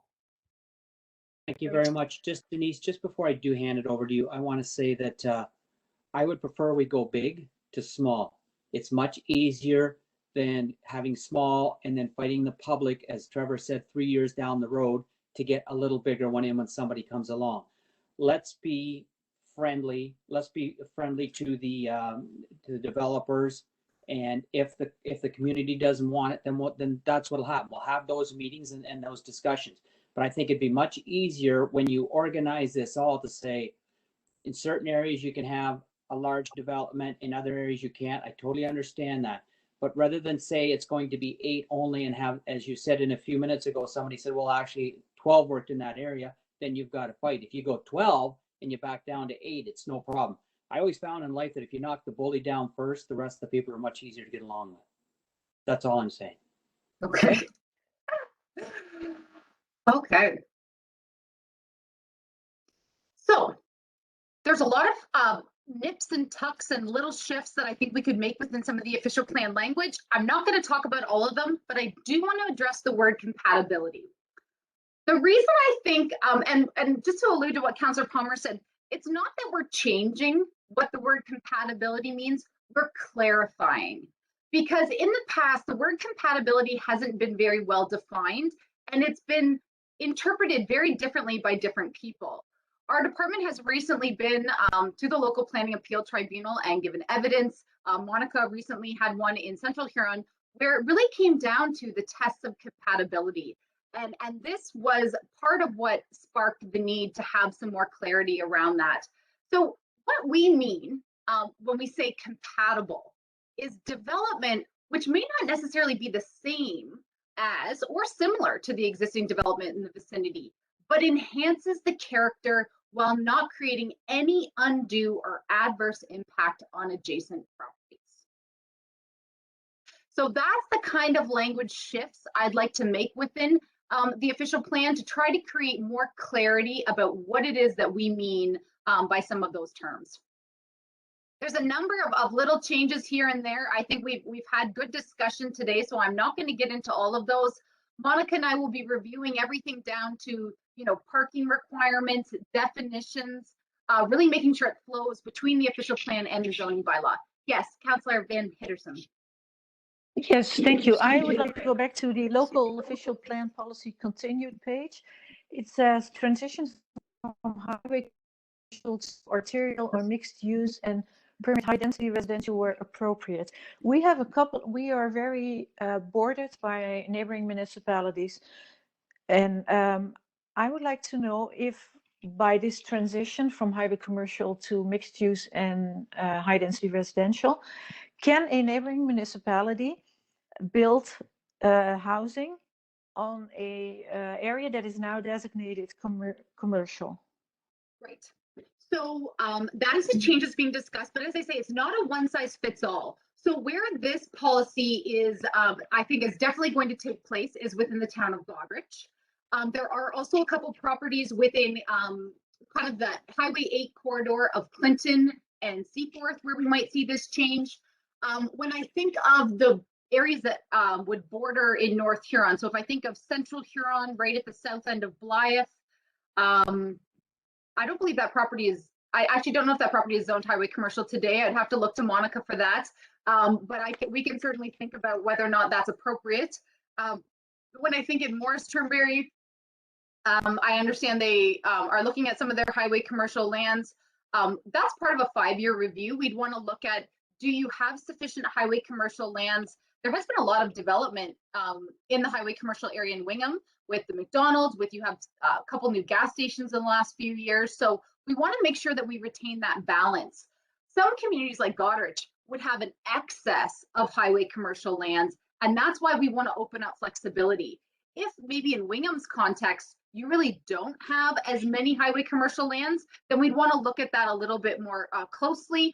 Or maybe it's the areas that are designated for highway commercial today aren't very well suited to highway commercial, and we'd be better located somewhere else. So I would say at this point, Anita, there's been no indication to me that on either Blythe or Wingham, we have a change occurring in the neighboring municipality.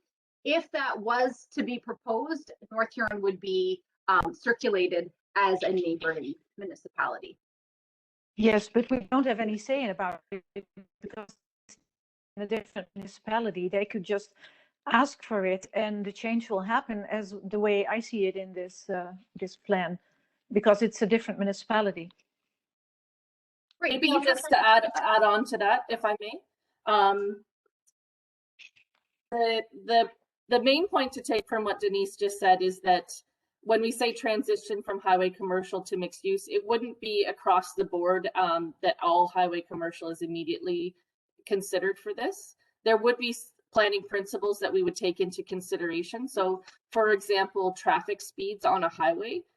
If you're in a part of town where it's closer to the edge and it's already very highly traffic area, that might not be the most appropriate area for the type of mixed use. But in an area that's on a fringe to the core, like the areas that Denise pointed out in earlier slides, where the traffic is slower and there's an opportunity to add more residential in an area that's close to downtown within walking distance, those would be the types of areas that would be prioritized. So I want to assure you that there would be some planning principles applied to the choice of which areas would be selected for those types of changes.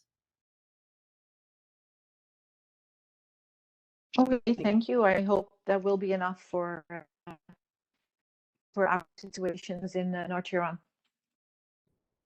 So just to I've made a follow note. up again, Yeah, I Anita, certainly made a note.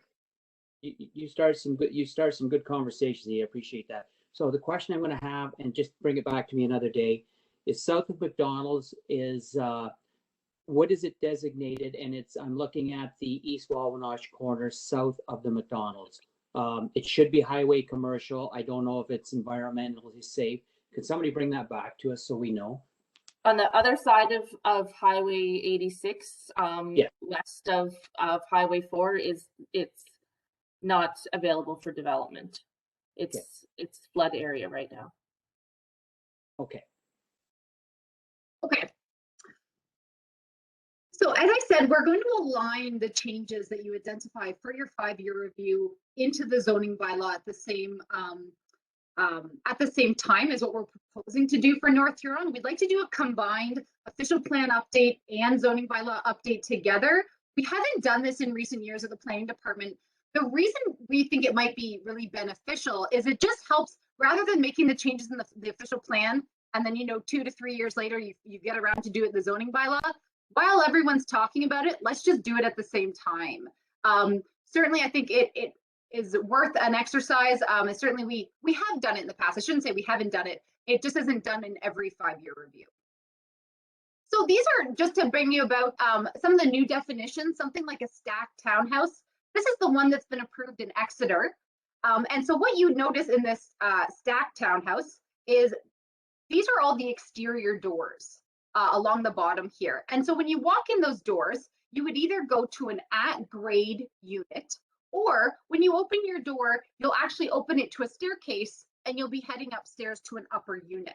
So this is the kind of building that lends itself to a mix of people, because if you're a senior, chances are you don't want that upper unit. You don't want to deal with all those stairs. But maybe a young person, right? Their first house, if it's a condo model, that's an opportunity for them to get into home ownership. And then we have those really great things that happen when we have a mixed building, in that, maybe that young person clears the snow from the pathway leading up to that older person's door. Maybe the older person's baking muffins and they drop a half dozen off at that younger person's door.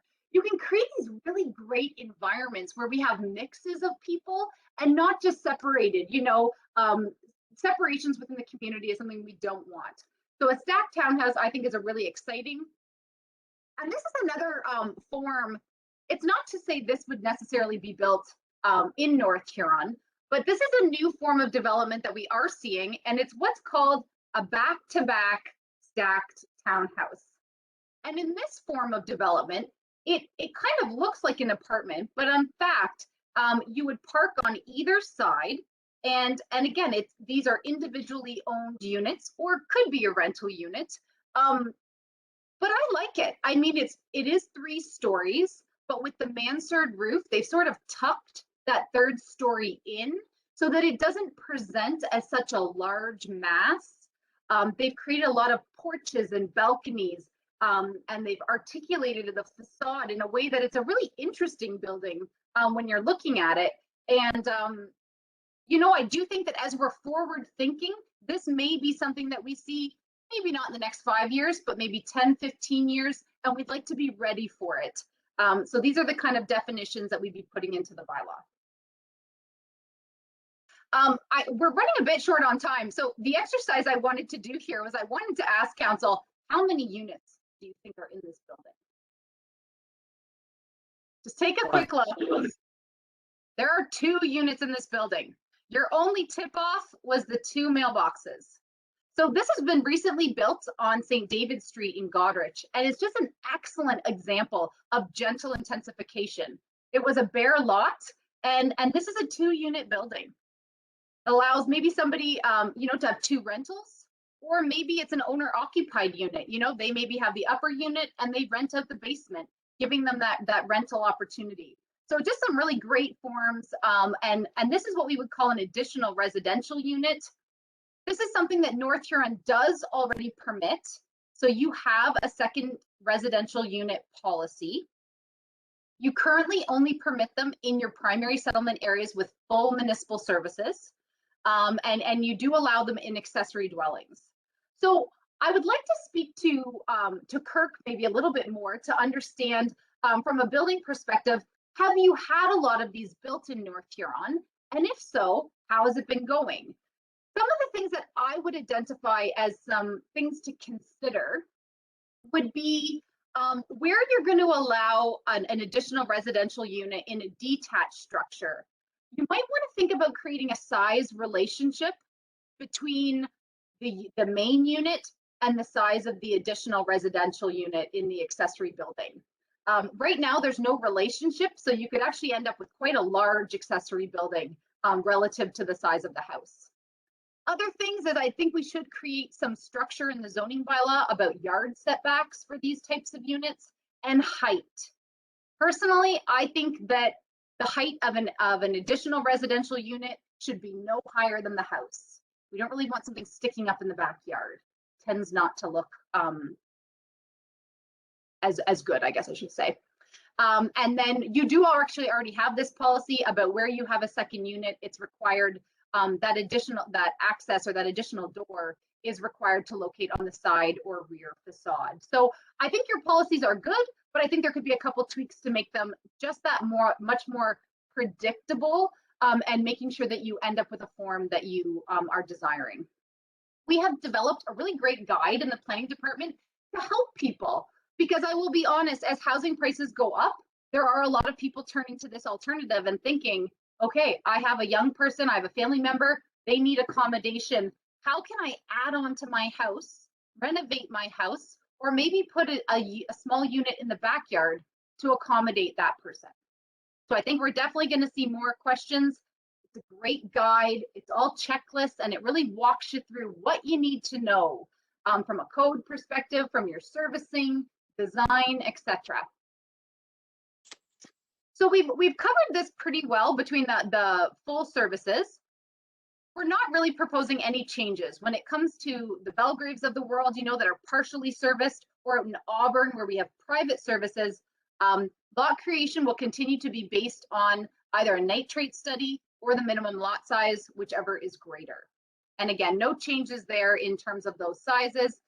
We have spoken to some people in sort of the, septic installer field, and they have told us that 1/2 acre minimum is really something that should be maintained when we're working with septic systems. So there has been an update to the PPS in 2020 that will affect the 5-year review. And what it says is that when doing an official plan review, planning authorities should assess the long-term impacts of individual on-site sewage services and water services on the environmental health and character of rural settlement areas. So what does that mean? Basically, it means that when we're doing a review, we want to make sure that those areas of our municipality that are on septics and are on wells are continuing to work well. And so we want to make sure that, if we've been, maybe there's been some areas that have had some trouble spots for septic, how are we keeping an eye on that as a planning authority? Reviewing those minimum lot sizes. Is 1850 a reasonable size across the municipality? Is there an area where we know those lots need to be larger? So it's just about thinking about long-term, setting up development in a way that it can be successful on septic. Okay, so I want to get to agriculture because we don't have that much time left. This was a really great session. I would say out of all the sessions I've done, I think I've done 6 so far. We had the most discussion today, and I really, really enjoyed it. So when we talk about housing for agriculture, I just want to open by saying that the Housing Friendly Review in no way suggests that we should direct general housing uses to the agricultural areas. Nothing is changing in that regard. You can't, chop off a corner of the farm for a building lot. But what we recognize is that in order to have a strong agricultural sector, the sector needs housing. And what's currently permitted is we allow a residence accessory to agriculture. We would allow for a mobile home to accommodate farm, family, or laborers. The conversion of the principal farm dwelling to contain 1 additional dwelling unit. And on an AG3, we would allow for an accessory residence. What the county is wondering, or would like the North Huron to consider, is permitting a second permanent dwelling on AG1 parcels At this point, the discussion has been around those parcels which are 50 acres and greater, and that second dwelling could take the form of a stick-built, or it could be prefab. It could be attached to an accessory building. We have had a few applications for a shed house, or what people are calling a shouse. But the idea is that that additional building, if it's separated from the house, it needs to be located within a set distance so that we don't get pressure for severance. Why might this be a good idea? So we want to think about how we aid in farm succession planning. I certainly know my grandparents, they left the farm at 60. My uncle took over at that point. My parents are absolutely not leaving the farm at 60. And so that's what we see in a lot of cases. The parents are not wanting to leave the farm, but sometimes it is the younger generation who's doing the milking, or maybe the alarm goes off in the barn and it's that younger generation who's going out to check. It's nice to live close to the barn. So allowing that second house can allow for that generation cycling on the property. We want to think about our Anabaptist community. We hear from them in almost every 5-year review that they would like some relief in terms of how to accommodate their community. COVID has also certainly shone a light that congregate living settings are difficult. And so if we can provide an opportunity to address that housing shortage, I think that's a good thing. And finally, we want to look at accommodating hired labor in permanent dwellings. So the idea that a farmer can invest in a structure and know this thing can be here long term, whether it's initially my labor, maybe later it's my grown child, and beyond, right? And so they can make that investment feeling secure that they're not going to be asked later, oh, that mobile home now needs to be moved off the farm. Okay, so that's what we're thinking. No need for any person to be named or an agreement to be required. There's no requirement to share services. Oftentimes with old farmhouses, the septic is maybe located in an area that you really can't add on to it. So fine to create your own septic. We would encourage people to share a well where it's practical, but again, if it's not, you don't have to. The one key point that I'm very committed to is that we have a single point of access. Where you get 2 laneways going in, you get pressure for severance. Where you have 1 laneway going in and a clustered houses, you don't have near the same pressure. So that is the one thing that I do feel pretty strongly about.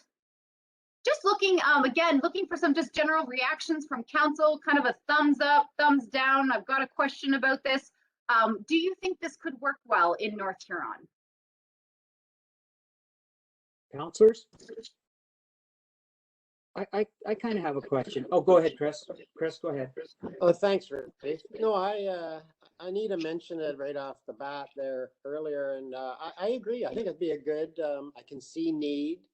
I am concerned a little bit about. Okay, my mom and dad are in the house, in one house, and my wife and I are in another house. My parents pass away. All of a sudden, I've got 2 houses, and I'm young yet.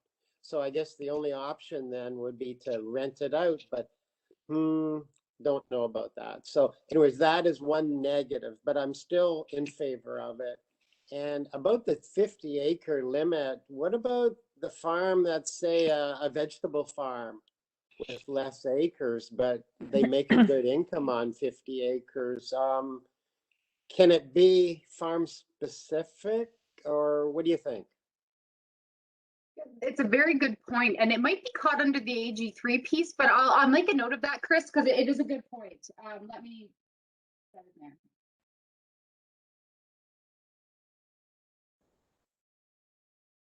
Any other reactions from council? Anita, go ahead. Thank you, Reeve Bailey. Yeah, no, I really like it. I read somewhere, and I don't know if it was in this part of the presentation or in the other letter you sent out, that you had to share the septic system, and I thought that's not really wise, or that's not really possible because septic systems are built for the house that is there. But I don't see it in here, so I don't know where I found that one. No, I really like it, and I agree with Chris that there are some smaller farms that are in need of housing for their laborers, and they're going to put something up if the area is different. Yeah, thanks. Deputy Site. I like the fact that we're looking at more of a permanent structure. I honestly, the discussion about modular homes or these, what you would say, the temporary structure where you have an ability to go back after 10 years and look at it. And I would rather have I'd rather a permanent structure. I understand where Chris's concerns are, but I mean, you know, I guess the concern I would have is that if you go down this way, is there any negative later that it would or could be severed? I mean, in the sense of, Chris has made a good point about, you've done this for a family. 10 years down the road, now you don't need to have that issue. Is there a way to do this whole thing and possibly sever it and then not have the concern of the secondary house? I guess that's the concern I only had, but I mean, I like it. I like it overall. I think that the discussion about the 50 acres is obviously a different of a conversation about, types of farming and how that all adds up. But I mean, overall, I think it's a great idea. Thank you. Anita? Go ahead, Anita. Yeah, thank you very much. I like the one laneway and 2 houses on a property because the severance will bring, I don't know, I'd rather have a family member or a rental house because then I have some say in who lives close to my farm buildings and that. So I don't have a problem with one laneway and no opportunity for severance, but that might be different for everybody. Right. And I think it's a good point. Not I think few people, to be honest, are going to have the financial appetite to build a full second house. I think it's more likely we're going to see structures like this. We're going to see someone's already maybe building a detached garage and they put a unit above it. Or the house idea. Now, this is a very big house, but I'll be honest, I have a family member building one actually, and it's not as big as this, but it's the upper unit does have the living quarters. It could be a building that's already on the farm that you want to convert. Now, certainly Kirk will work with us in those cases because in order to meet a residential code, that's going to be a little harder. Or again, a modular home, something that does come in, it's on a foundation, it's a little more maybe permanent than a mobile home. So I think this is perhaps what we're more likely to see, as I say, than that permanent second house. But I think it's about giving people their options, right? They will pick something that works for them. And I absolutely agree with the Deputy Reeve, though. Pressure for severance is my number one concern. That is not the intention of this policy. So we're going to make sure that these houses are designed and located in such a way that it deters that future pressure for severance. Thank you. Paul Heffer had a question. Go ahead, Paul.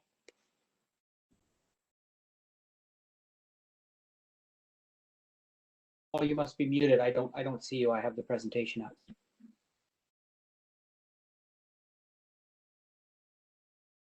Thank you, Reeve. Yes, I go with it, but definitely no severances on it at all. So by saying the one laneway, definitely just one laneway, and then as Anita I think pointed out, or Chris, you're in control of it, and if you start severing, there's just going to be headache after headache. So that's what I'll say with it. Thank you. Hey, Denise, I have a question for you. Sorry, was that you, Kevin? Yes. Go ahead. Okay, thank you. Through you, Reeve. Yeah, the only concern I have, I like the idea. I think it would be helpful to farm owners that when they're that would be an incentive for having permanent workers come in, more permanent workers come in to their, if they can offer that as a bonus to coming to working on the farm, that we have a more permanent solution for your housing rather than being like a bunkhouse kind of situation. But just going to a little further on Chris's idea that I worry about setting a precedence where you say if it's down to 50-acre farm, and then I can see people with 150 acres splitting into 3 and then building 2 houses on each piece. And then that becomes a a way of getting around, skirting around the housing for some of the groups of farmers that do more of a family-oriented operations where they need more housing for all their generations. But yeah, just as long as that doesn't start a firecracker effect where now that every 50 acres can have 2 buildings on it. Thank you, Kevin. Denise, just a quick one before we move on. In the news, we see a lot lately where they're bringing people in from different countries and they're sticking 60 of them in a little 4x8 shack. It sure looks that way anyway. It's pretty rough looking. And then the COVID brought this all to what's going on. So we've talked about the family farms. Let's talk about the way life has been going for the last 30 years. Somebody now owns 5,000 acres of land, and I'm not sure. You let me know, the farmers that are listening in on this. They have all this land, but it's not just family members they have working for them now. It's not just somebody that lives in Exeter and can just drive out to the farm, that they're actually bringing these people in for seasonal work. How is this connected to that? How do we control that so that people aren't living in squalor? Yeah, absolutely. So that's actually the next slide. So we're right on point. Farm labor accommodation. We do want to increase the flexibility on those AG3 parcels and even AG1s where they've identified the need for farm labor to be there on a more permanent basis, or even on temporary basis. If we think of our temporary farm workers coming in, we want to look at permitting a cluster of small buildings on those farms that would qualify, and you'd have to demonstrate, that you need a certain number of laborers in order to have something like this.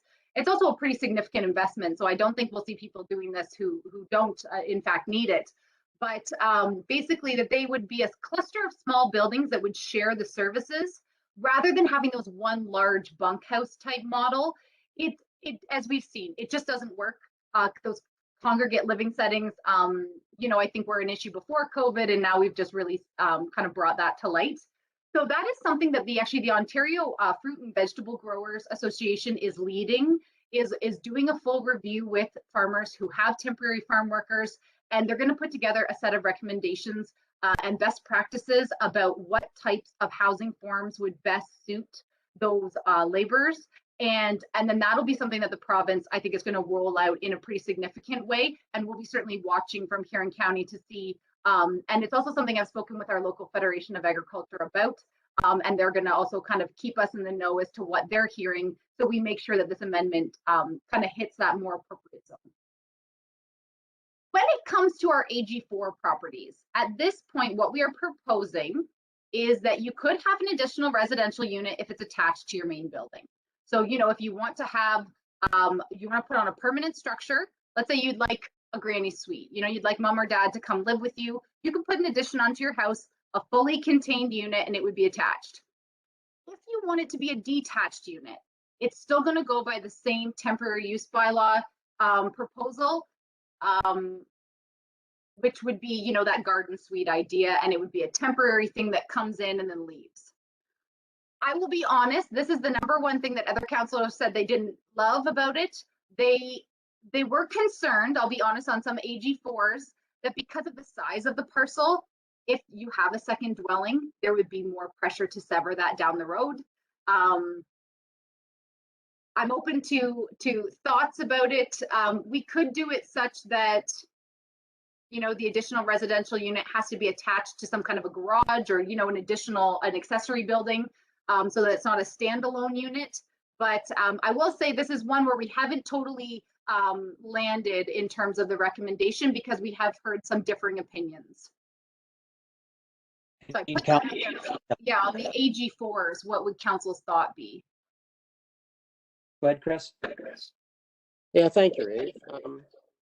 I'm thankful that I'm thinking of the Amish Mennonite community. Okay, I see them utilizing these AG4s probably, I'm thinking, more than most, and I'm thankful that you have suggested to include a second dwelling. I think to prevent your concerns, it would be best if it was attached, like they do now. That's how they add mom, pa, and the next generation. It's just a house attached to the next house. and we allow it. So I think it'd be nice in this situation. Thank you. Anita? Yeah, I'm a little bit on the fence of the attached housing. How big is an egg for designated agricultural holding? Is that a certain size, or is that depending on acreage? Is it like 1 to 5 acres, or 1 to 10, or That's right. Typically 1 to 5 acres. 1 to 5?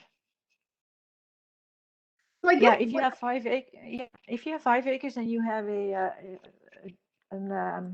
garden center or something like that, or vegetable growing, and you need somebody to work with you, I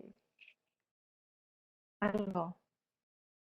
I wouldn't want them in the same house, but then to make it permanent would be another thing. I'm not sure what I would like. I don't know. I understand yeah. It is. The scale of, if there's farming happening on an AG4, typically the scale of the farming, I mean, just because it's limited to 5 acres, doesn't normally warrant the same need for laborers as maybe on a much larger farm. And so that was sort of some of the thinking, was that those AG4 parcels perhaps didn't have the need for the additional housing as much. If you do have the need, well, keep it attached, and that way we're not concerned about someone trying to sever it off. Some other the councilors did also say that yeah, they were, I think, having the same kind of back and forth debate. There were some AG4s where they thought it could work well, but there were other AG4s they could think of where they thought, no, in that case, I think it would lead to a severance. So it can be a bit site specific, and that's again something council can always consider. We wouldn't necessarily put in a detached option as of right across the board, but it could be considered on an individual basis if it was appropriate. So I am very cognizant of our time. I apologize. I have gone over my allotted time, so I will try to wrap things up. Denise, just before we move on, it's okay as long as you're okay. We're good. These guys got nothing better to do today. Every site, please. Sorry, Denise. No, Denise, I just wanted to say I think it's a great opportunity. I mean, I like the idea of it being site specific, so that, you know, if somebody has a thought and they want to try to sell it to municipal council to understand a detached thought, I would at least I'm open for that. I would rather it be attached, in the sense that would save us a whole lot of argument about severance, because it's an included detached dwelling with the existing dwelling. So I mean, I'm open to having the discussion where if somebody really is adamant that they need a detached dwelling, that they can come and argue their point, and maybe council would be considerate. I mean, I think that's the idea of democracy. Yeah, I agree. I think there were some farms, I'll use Howick as an example. We have a number of farms in Howick, probably about 30, that already have 2 houses on them. And that was just by a quick look. And in some of those cases, the houses both have their own barns. And so from a biosecurity standpoint, they'd like to have some more separation between those barns than probably what the allotted distance between the houses would be. And so in that case, I said to Howick Council, you know, if you wanted to consider allowing the houses to be a bit further apart on a site specific, because they need more space between the barns, I'm open to that. We can certainly discuss that on a site by site, but again, I think overall the idea is clustering is important. So lots of opportunity to still look at things site specific. Okay. So when we get to planning approvals, and this may be something you're already doing, but some municipalities have chosen to delegate site plan control to their CAO. And so maybe it's more the minor applications. Maybe, you know, a 4-plex, Dwayne would be in a position delegated by council to sign off on those site plans. Still goes through the full review process. It just doesn't need to come before council. On a more major site plan, other municipalities have chosen for those ones to still come to council. But it is a way just to try to, again, expedite those timelines just a wee bit more. One other thing I'd like to do as part of the housing friendly review is to do a review of your site plan control bylaw to look at areas where we might want a bit of a wider application. So for example, if somebody was building a 3-plex and they wanted to put in a parking lot with more than 4 spaces, typically a threeplex wouldn't be subject to site plan control, but any parking space in my mind that has more than 5 spaces should be under site plan control, because it's typically those surface parking lots that that sometimes aren't done very well. I'll be honest, they're not buffered, they're not located in a way that kind of helps mitigate the impact of all that surface concrete. And so that's where a situation where I might say, take a look at your site plan control bylaw and let's make a few tweaks so that we're making sure that we're capturing those issues that we know are important to members of the public. The last thing I would say is that where we will still have applications on a site-by-site basis. Monica and I will still have a job. And when we do those application notices, we want to make them a little bit easier for neighbors to understand. What's the process? What's their rights in the process? How does it work? Some people really only engage with a planning process once in their life, and it can be a very foreign experience. So we do think our notices could be enhanced. And I see the Deputy Reeve there shaking his head. I think that's a thought that's shared by a lot of people. I think before we move forward, I think on all 3 of those, I think council's probably okay with that for Dwayne to have that site control authority and make the changes you made, unless I hear it different from council. Not hearing it, go ahead, Denise. Okay. And so finally, in terms of next steps, so council has provided just some informal direction today, which helps me to better shape your proposed amendment. So number one, we've completed that. We are going to integrate the amendment into the draft policies of the 5-year review. We'll also be receiving council direction on other items for the 5-year review through that section 26 meeting that Monica spoke about. So we'll be integrating the amendments in draft into the 5-year review of the official plan and corresponding zoning bylaw update. And then we'll be going through that normal process, right, where we hold public open houses, we're able to have public meetings, hopefully in person again. We're able to do some really great community engagement. If we're going to talk about Blythe, let's be in Blythe, right? Hopefully, again, maybe it's an open air, open house on the Threshers grounds. Well, we may have to be a bit more creative in this next 5-year review, but I think it's an exciting opportunity, and this is how we will integrate this work. So I do have a motion for council's consideration today, and basically it just says exactly that the direction to the planning department is that we would move forward and integrate some of the council's direction into the amendments to the 5-year review process. Just before we put that motion on the floor, I would like to hear from any staff members that are listening in. Dwayne and Carson, is everybody okay? Is there concerns, questions, comments you have? Not hearing any. I would just say the site plan control piece is something that Dwayne and I have certainly been working on in the background anyways, in order to work on the delegation of authority.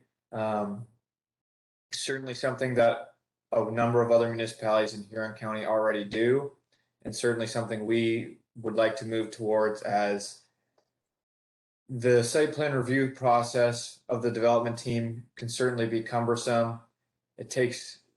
We usually give 2 weeks for development team review comments back, and then oftentimes we're stretching to try and make meetings just to get the site plan on. And then oftentimes, as council's aware, Monica will present the site plan. It'll say it's been thoroughly reviewed by the planning department, thoroughly reviewed by the development team. And after this review, no concerns are addressed. And then we are stretching to make that timeline for people. And oftentimes there are situations where we can't make the timelines, or we're rushing a review to make the timelines, and delegating that authority would certainly go a long way in working with our developers who require site plan control for a number of facets of whatever they're working towards.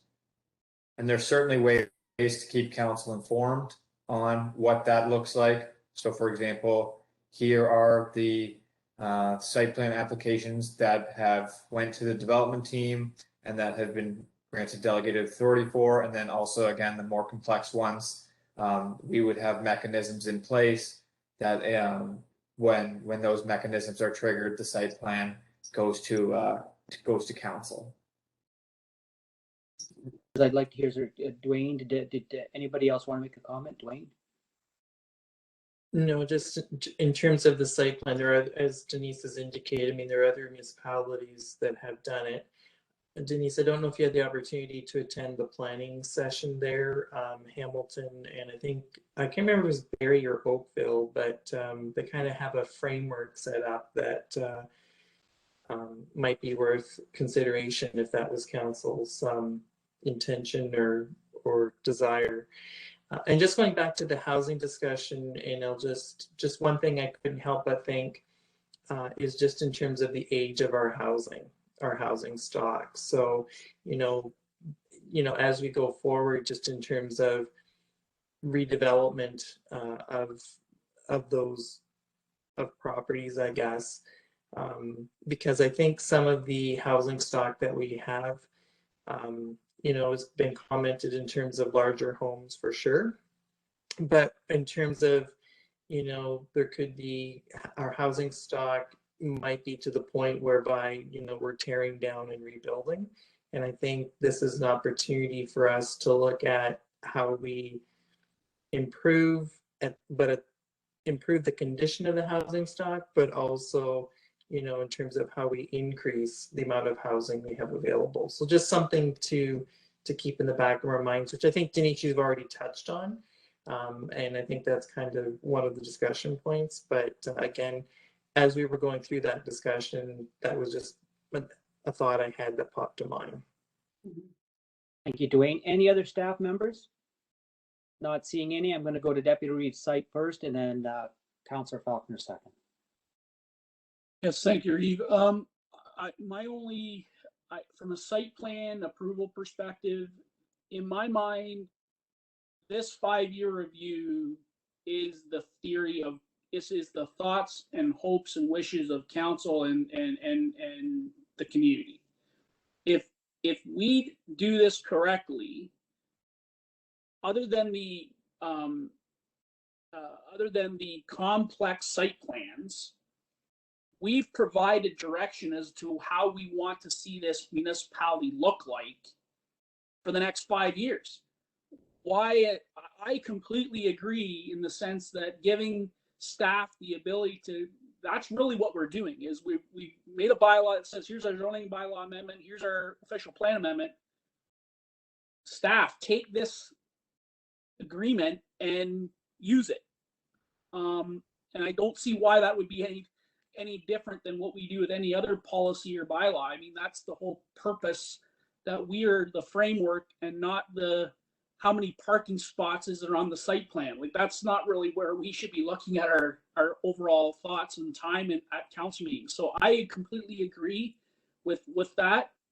The only position that I have as to relates to how this plan comes about, I hope that at some point in this plan amendment, there is not only here's what our amendments are, or here's what the plan looks like, but here's what we're changing it from.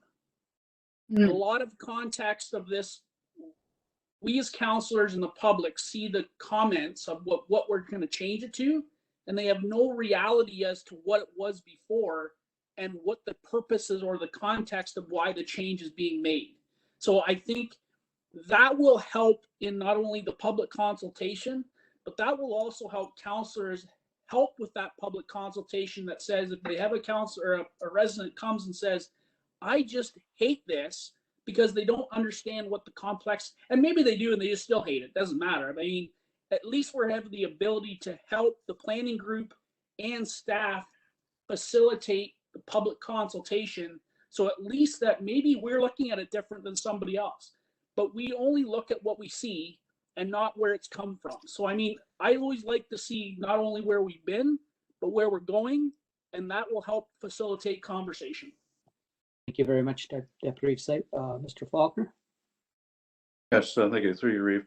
The only concerns I have were just to have a clarification on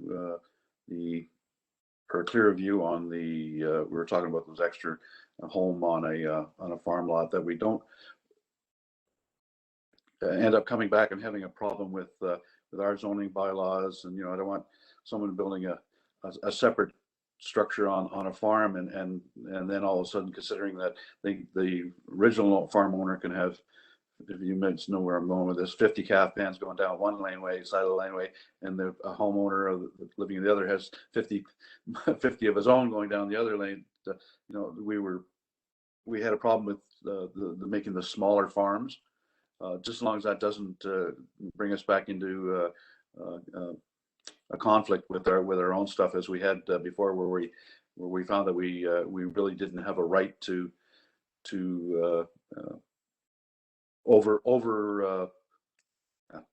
have an overview over a federal policy. We want to make sure that these are going to be, that in alignment with the federal government, that we're not going to get into litigation once again, in case there's a tropical fruit growing in a greenhouse behind the house, as we've had in the past. So I just want to make sure that we don't stub our toes the way we did the last time, and make sure that we're aligning with all the other federal and farming regulations. Very good point, Kevin. Last chance. Anyone else? Any other councilors? Go ahead, Chris. Mr. Palmer. Yeah, thank you, Reeve. I guess I need clarification. Are we on this motion? Is this it? Like, I see the word implement, or is it just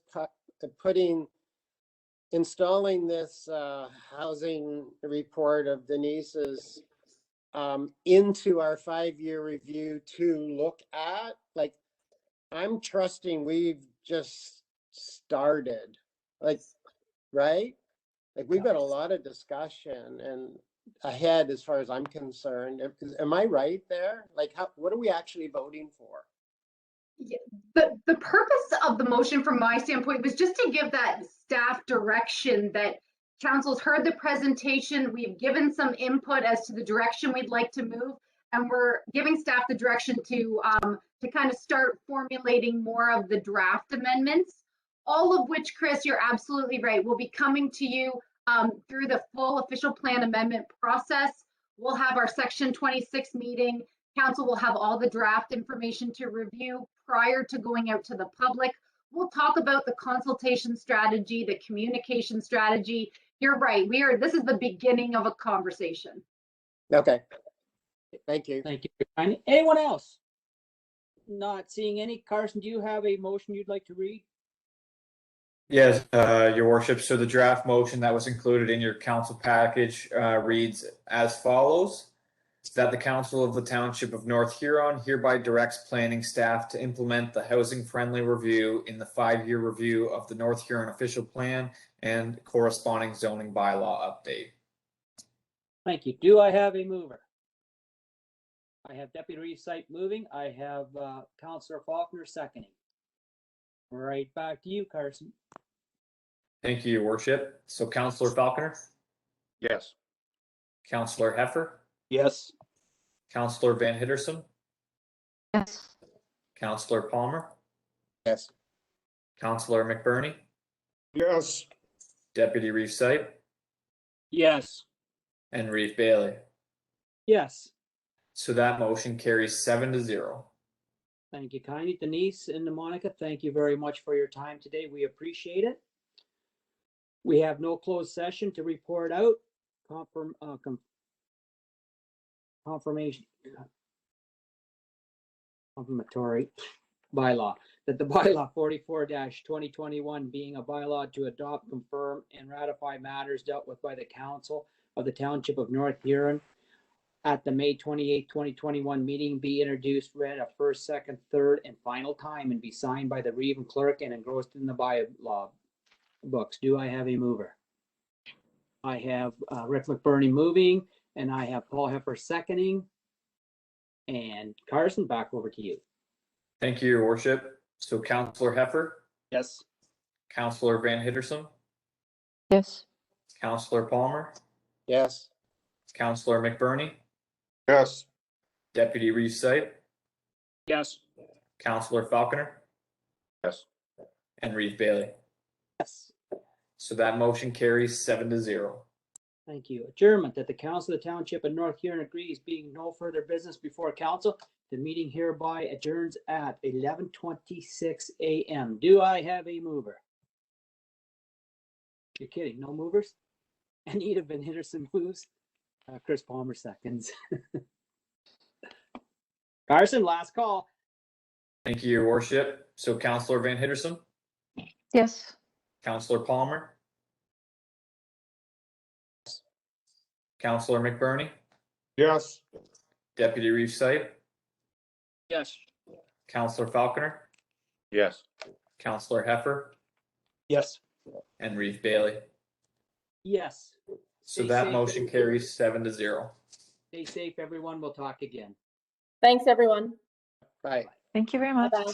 Bye.